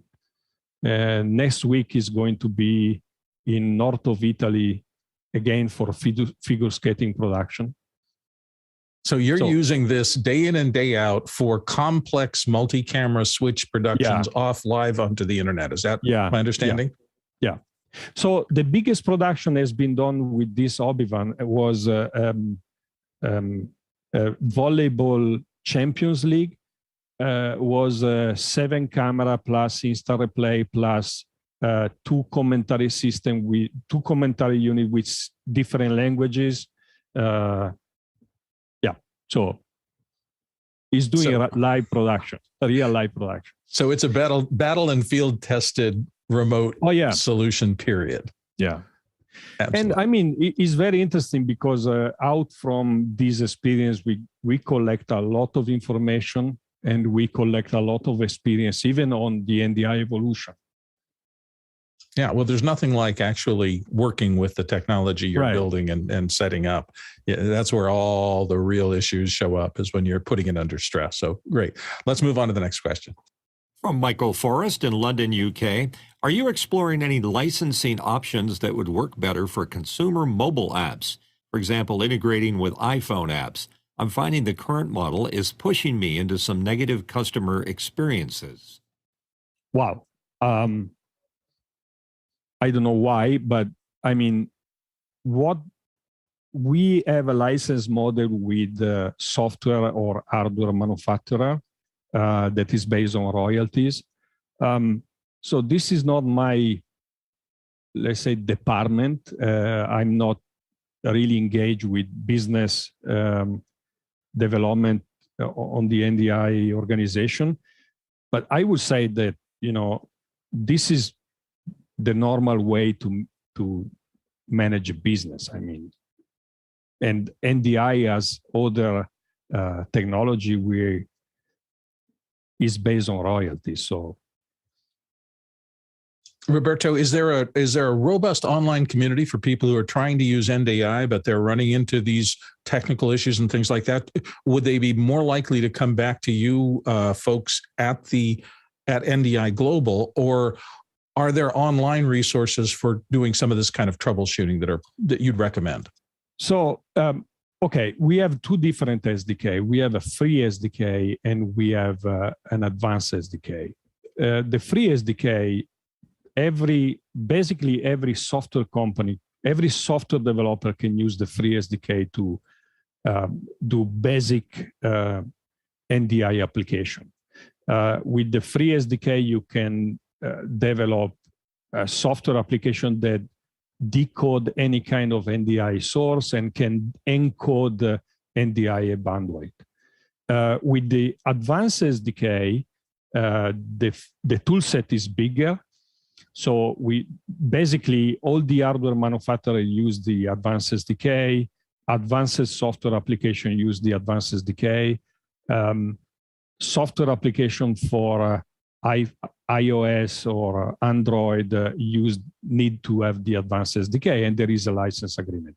That said, we have, in the SDK, there is quite a big amount of example, and then we have a support team that is supporting developers. So, and the support team is growing. So that's the answer. If you're on a commercial use, there is support, of course, at NDI Global. Okay, great. Let's move on to the next question. Question from Josh Kaufman in Pittsburgh, PA. Josh asked, how does NDI Global feel about partnerships with former competitors? How do you open dialogue with these businesses, and how receptive have you found them to be to talk about these partnerships? So we are completely open. In the last year, finally, we have been back in trade show, and we had several contacts with other let's say, technology. Yeah, we are talking with them. I don't really see a competition. Mostly because, any video and audio over IP technology have some specific market. NDI is a bit special because, is much more, the adoption is wider, but we are very interested to cooperate. Fair enough. Let's move on to the next question. Chris Widener, Lafayette, Indiana, asked, NDI for Adobe Creative Cloud is a great tool. Do you think we'll see the same specialty integration for other editors, or just tighter integration with the NDI tools in general? Oh, I would love to see that. And this is, I think not so many users really know the let's say the power of this integration with Adobe Creative Cloud. It's not only the fact that you can play your timeline and generate an NDI output stream. The big tool there is the native support of the NDI file format. So just to give you an idea, you can have a multi-camera recording with the NDI file format, and with Adobe Premiere, you can edit NDI growing file. And those are, if it's a multi-camera editing, those are all synchronized by network time protocol. There is a timestamp, as I said before. So I hope that other company that develop editing application will contact us, because we are ready to support any company that want to use NDI. Sounds great. Next question. Next question from Josh Kaufman in Pittsburgh, PA. Josh asks, can you explain the reasons there are some limitations with the Mac implementation of NDI versus what is available for PCs? For example, resolution limits, different names of tools, tools that are PC only, etc. Will this change in the future? Oh, so the limitation is basically, the reason is, resource in the NDI organization. Believe me, developing all those tools take years. And so far we had limited resource in R&D, and it's just that, we need to find more resource to develop on Mac. We know that. There is some specific tool that probably is not possible that will work in a Mac, because the operating system is completely different. But it is part of our plan to support much better the Mac platform. Okay, next question. From Talalek Miguel Lopez Waterman in Honolulu, Hawaii. Will there be added support for Mac with NDI tools? In other words, will it be possible to have the same tools on both platforms? I know you answered a little to that. I think I already answered to this question. This is our plan. It's just question of resource. Yeah, fair enough. Let's move on to the next one.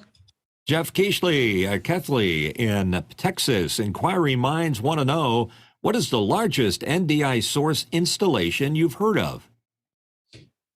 So is a broadcaster in US. I cannot disclose who is, but we are talking about thousands of NDI stream in their network. Oh, that's interesting. Now, I think you're going to send some people doing some research to see if they can figure it out. But that's exciting. So obviously, the product scales in a large organization successfully, or you wouldn't have that working. Next question. And it's from Josh Kaufman in Pittsburgh, PA. Besides the obvious NDI Bridge, what under-the-hood enhancements and features are now available with NDI version 5 from the version 4 suite? Oh, okay. So I would say that the biggest enhancement has been the transmission protocol. Then, of course, there are visible tools like NDI Bridge. With NDI 5.5, we have NDI Router. With NDI 5, we deliver NDI, the NDI VST plugin. But I think the background of NDI 5 and the big improvement has been really the new transmission protocol. So the NDI evolution started with TCP, then we moved to UDP with forward error correction, then we moved to multi-TCP, and now we move to reliable UDP. Believe me, this is the biggest change we have done in the technology, because reliable UDP is able to manage himself as a transport protocol, the flow control. And this has been a huge enhancement, because this is helping user to fix many network issue that before was, especially with not really powerful networks, which was a big issue. And I can say that many of those issues has been gone with the new transport protocol. And this has been a big enhancement. So 5, you would recommend that anybody who's still on version 4, there's definitely an advantage to moving on. Absolutely. Yep. Fair enough. Next question. Douglas Carmichael asks, what are the applications displayed on those screens behind you? It's an office hours kind of question. We notice everything. So this is a Vidsarty graphic. Is a VidsArc. Is an application that is a very interesting application. I love it. So with this application, VidsArc, you can create objects that, let's say, are sort of macro. So you can create those objects that are sending information to the graphic engine, and that is building graphic or is managing, for example, virtual set. And so you can create your sort of playlist made by object. And so you recognize the object by the color or by the name, and then you can execute the object. But inside the object, there is a huge amount of action. So yeah, that's VidsArc. I saw a lot of the panel faces pop up, and they think they are a bit interested in that kind of concept. Let's move on to the next question. JT Ruba in Minneapolis, Minnesota. Is there a white paper detailing Roberto's NDI van build-out? Oh, that's a good question. I should do it. So is one of my plan. I didn't have time. So every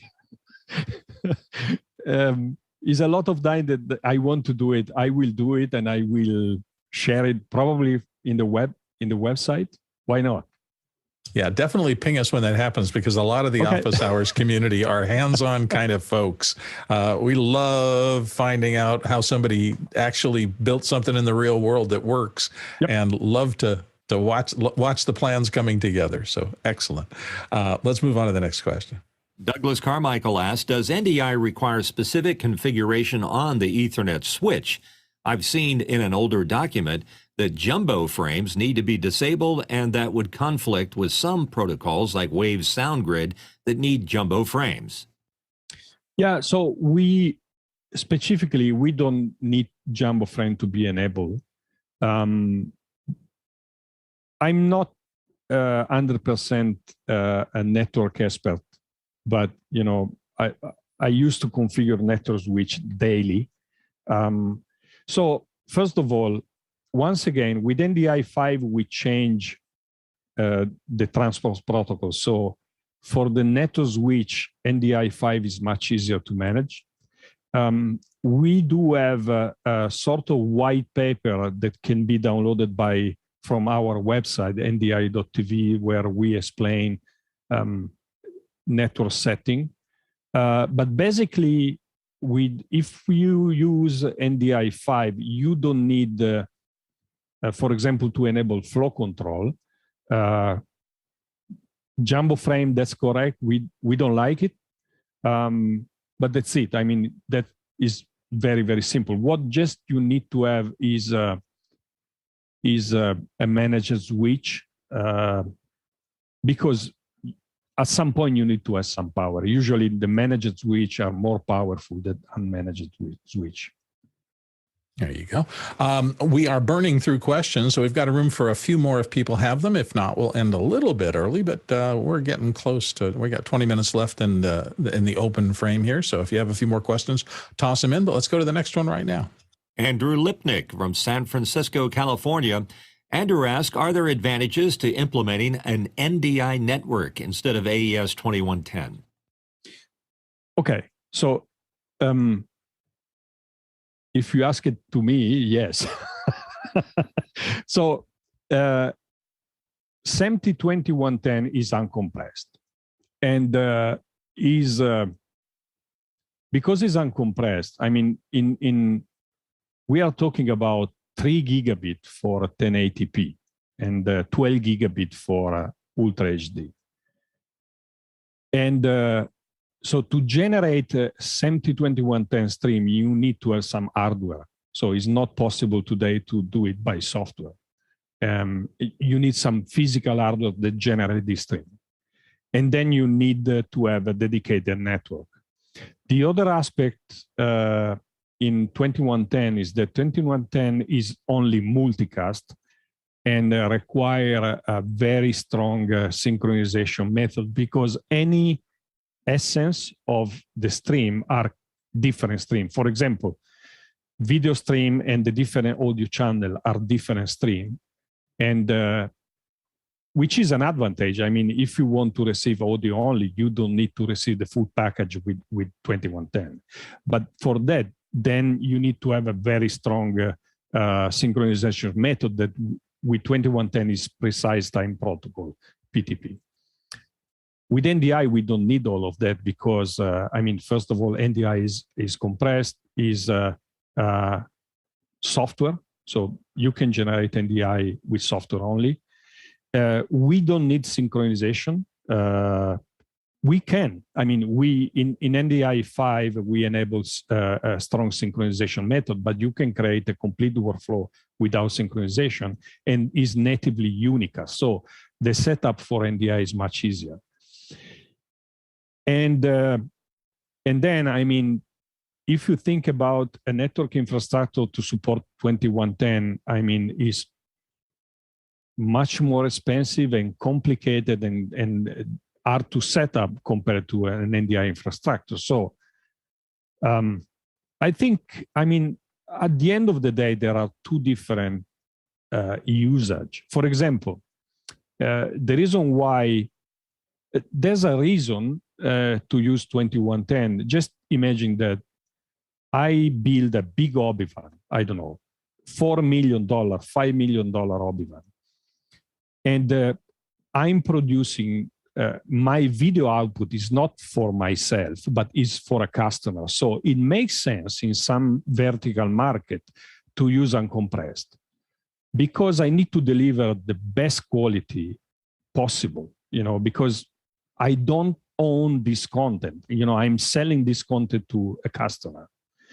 But for example, broadcaster, they produce for themselves. So, I mean, if I'm pragmatic, I need to answer, you know, to myself what I need, and is there a value for me to work on compressor or not? So I think there is a space for 2110. There is a space for NDI. I can see more and more broadcaster using both and working to integrate both workflow, NDI and 2110.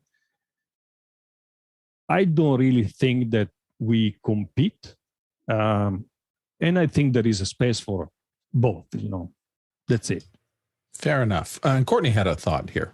Yeah, on that question, can you, if you're in a situation where there is a 2110 network with a large amount of bandwidth, can you piggyback NDI onto the same network, or do you have to maintain a separate network for the NDI stream?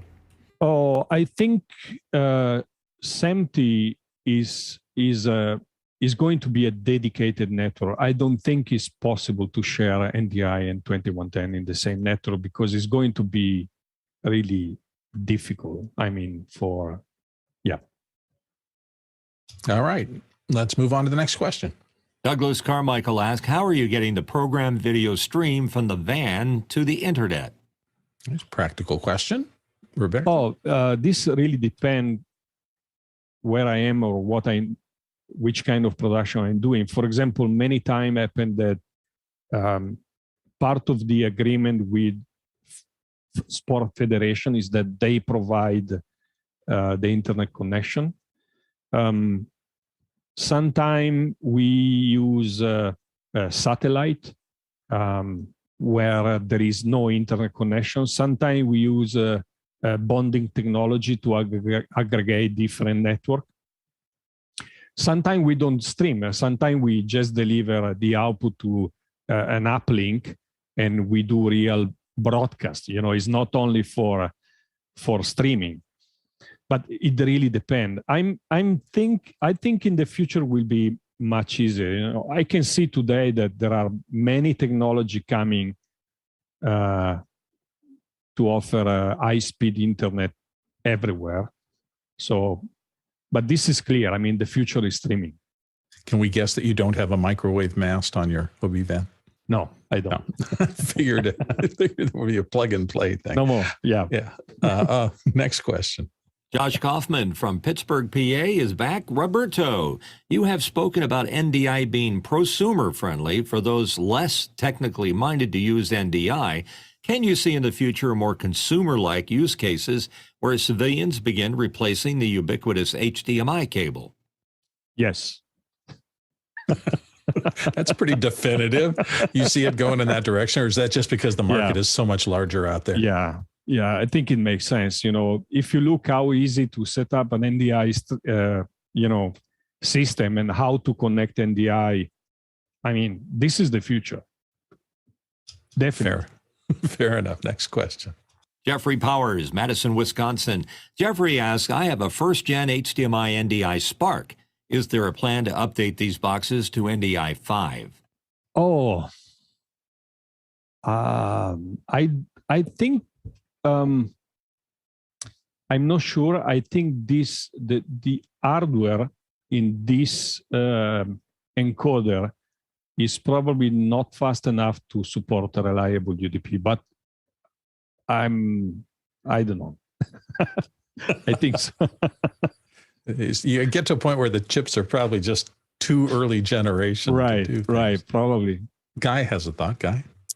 Yeah, the feedback that I got was that they won't be strong enough. And if you did want to use those in your productions, you would want to use NDI Bridge. So you kick them over and then you transcode it and then it brings it up to reliable UDP. There you go. There's an answer. Next question. Josh Kaufman, Pittsburgh, PA. Roberto, do you happen to have NDI pan tilt zoom control of your camera? And if so, can you give us a brief tour of your OB band? I watched the second part of that, and I knew there were some of our people who would just love to get a joystick on your system.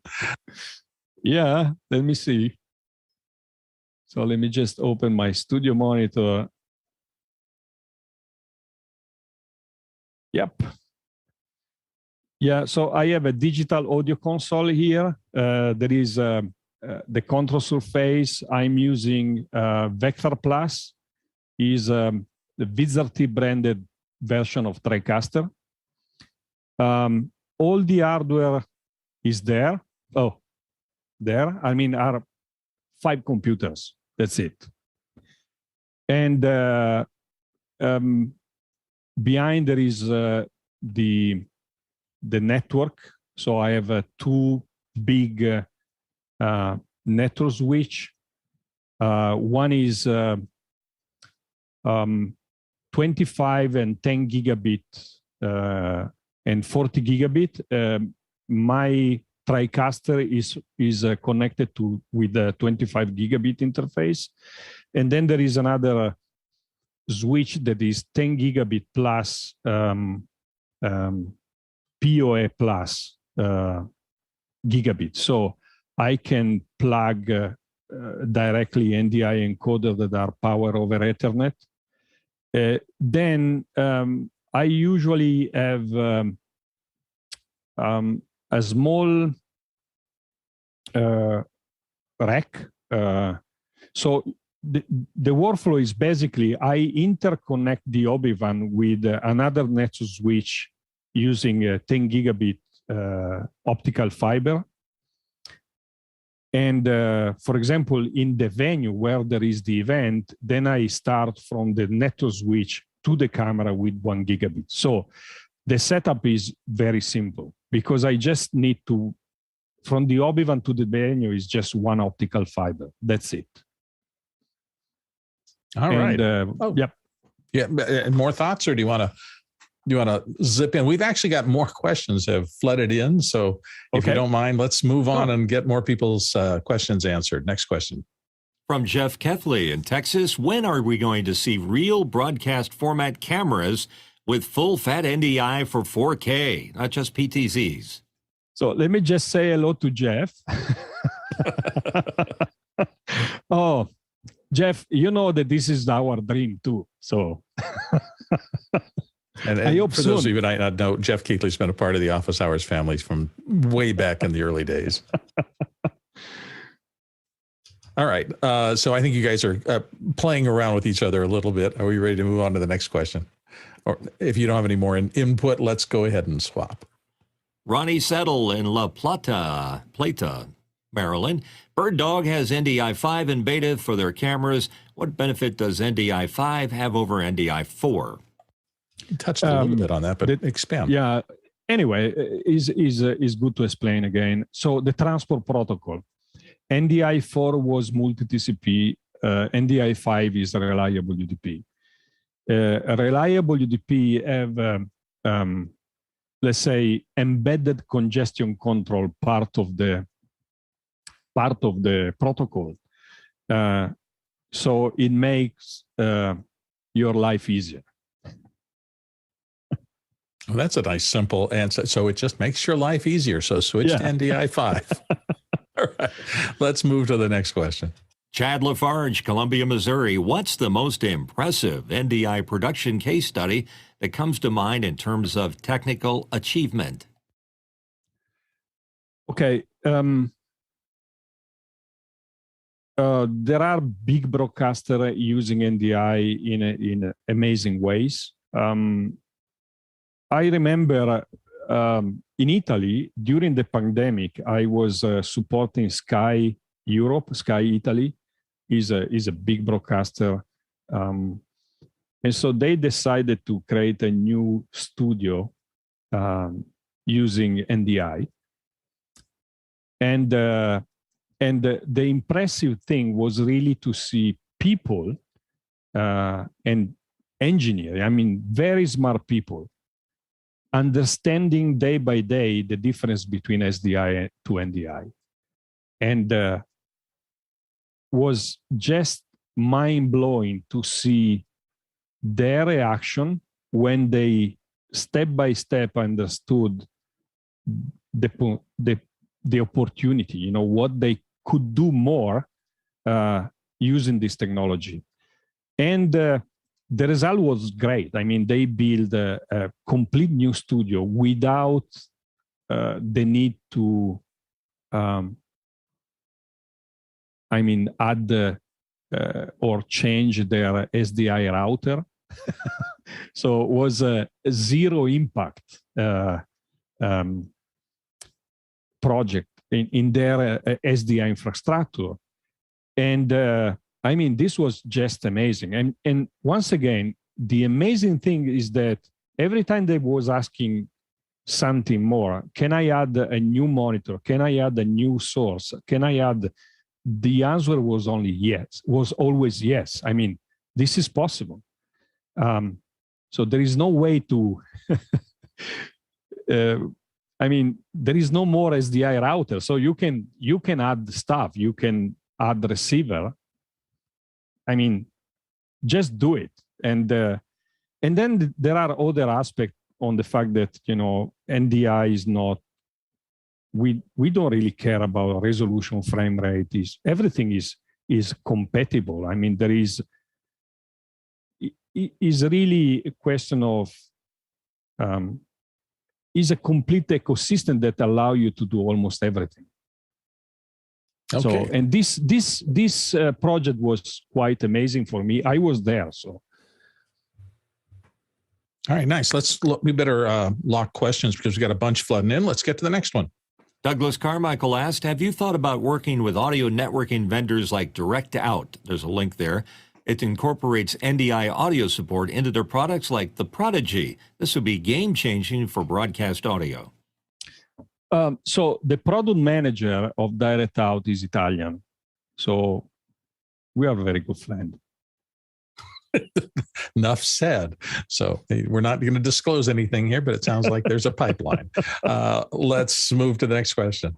Chris Widener, Lafayette, Indiana. One of the difficulties that many seem to have is visualizing network utilization of NDI full versus HXVS versus HX3. Is there a tool you can recommend to monitor total NDI usage across a network segment? Okay, so there's a free tool that you can download from the NDI.tv website, and that can give you some idea, but it's not easy to use. I think Birddog, if I remember well, the name of the tool is Birddog Dino. This tool is quite interesting because it's showing you the network utilization. We are aware that in the future we need to have a tool for that. But once again, step by step. Fair enough. Let's move on to the next question. From Taylor Sunderhouse in Cincinnati, Ohio. Roberto, do you do any live production in the cloud? Oh, so our sister company, VZRT, they do, and their customer, they do a lot of live production in the cloud. I've been many times involved. Is very interesting, and many broadcasters are doing live production in the cloud. So I think so is a very interesting way to do production, especially because you can build or destroy a complete gallery and studio in, I don't know, 15 minutes. And it's very interesting that it's so easy to set up and to replicate. So I think is a very interesting new way to do live production, especially when everybody is remote. So there should be a good reason to do production in the cloud, but it's just amazing that it's possible. We're a bit kind of a supporter of that here at Office Hours. Yeah. Let's move on to the next question. Peter Belbin, Houston, Texas. How does NDI's compressed video streams hold up or avoid generational loss and additional latency due to having to decompress and compress at each progressive step in any given pipeline? So if we are talking about NDI bandwidth, NDI bandwidth is, the compression quality is just amazing. We have done several tests comparing visual artifact between uncompressed and NDI bandwidth. And I must say that NDI bandwidth is very close in terms of quality to uncompressed. And if the application that is using NDI is using the advanced SDK, many times, in a workflow, the application do not decode and re-encode NDI. And so it's very difficult to have a generation loss. With NDI bandwidth, if I remember well, before seeing some increased artifact, you need to go up to 7th recompression. So we develop a very good compression format. So then NDI HX is a different compression. HX2 and HX3 is based on H.264 or HAVC, but it's a different story. So HX is very smart because basically hardware manufacturer, camera manufacturer can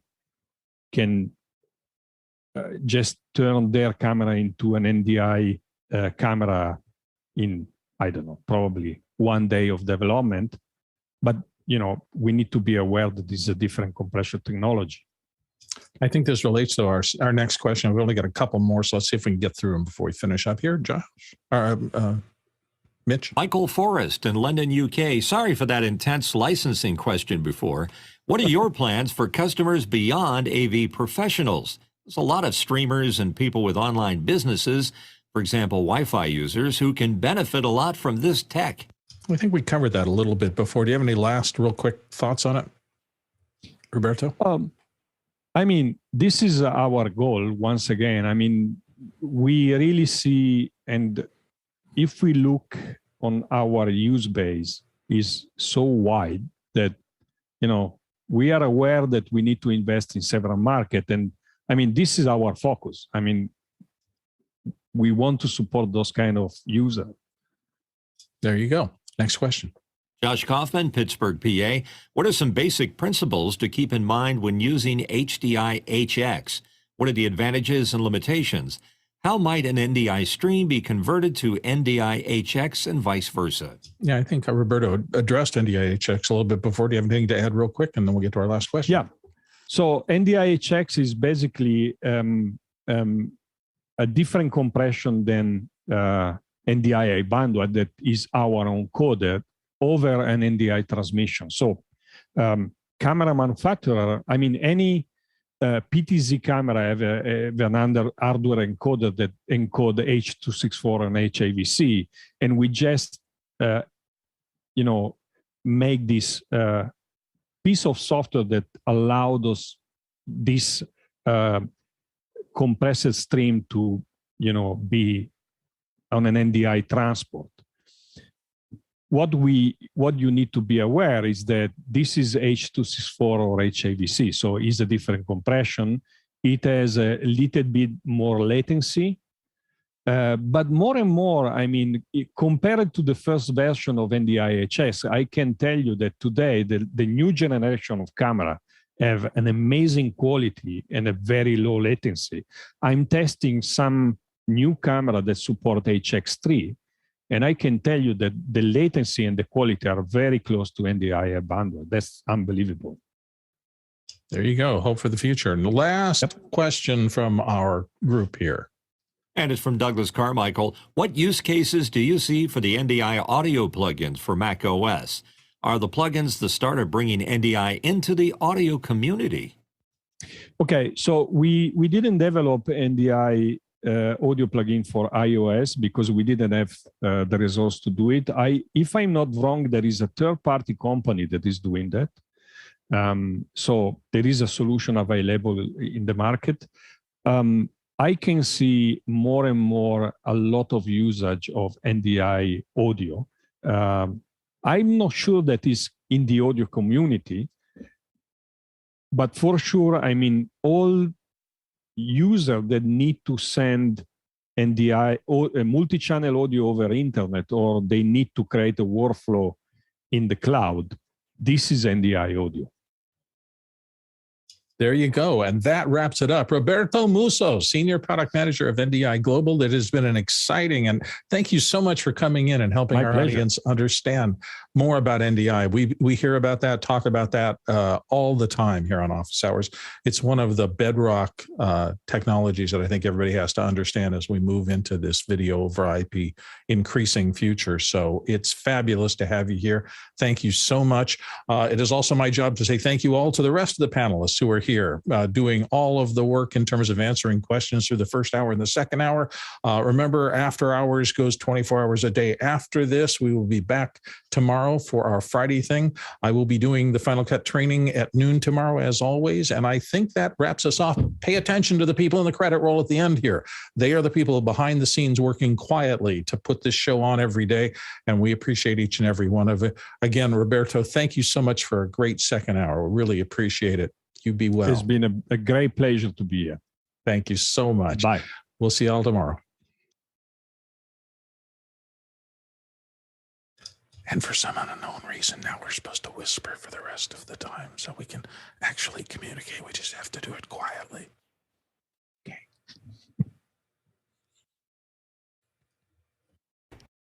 Copper. Where? Into Ethernet. That was awesome. Hey, Roberto, where are you parked? Oh, in front of my house. Adding a whole new capability to work from home. Most of us don't have a full OB van parked outside. So just imagine during the pandemic, the first year I've done 400 demo with this OB van in front of my house. Oh my gosh. Wow. Is parking easier than getting a building permit? Yeah. It's just that so many issues. I mean, the main issue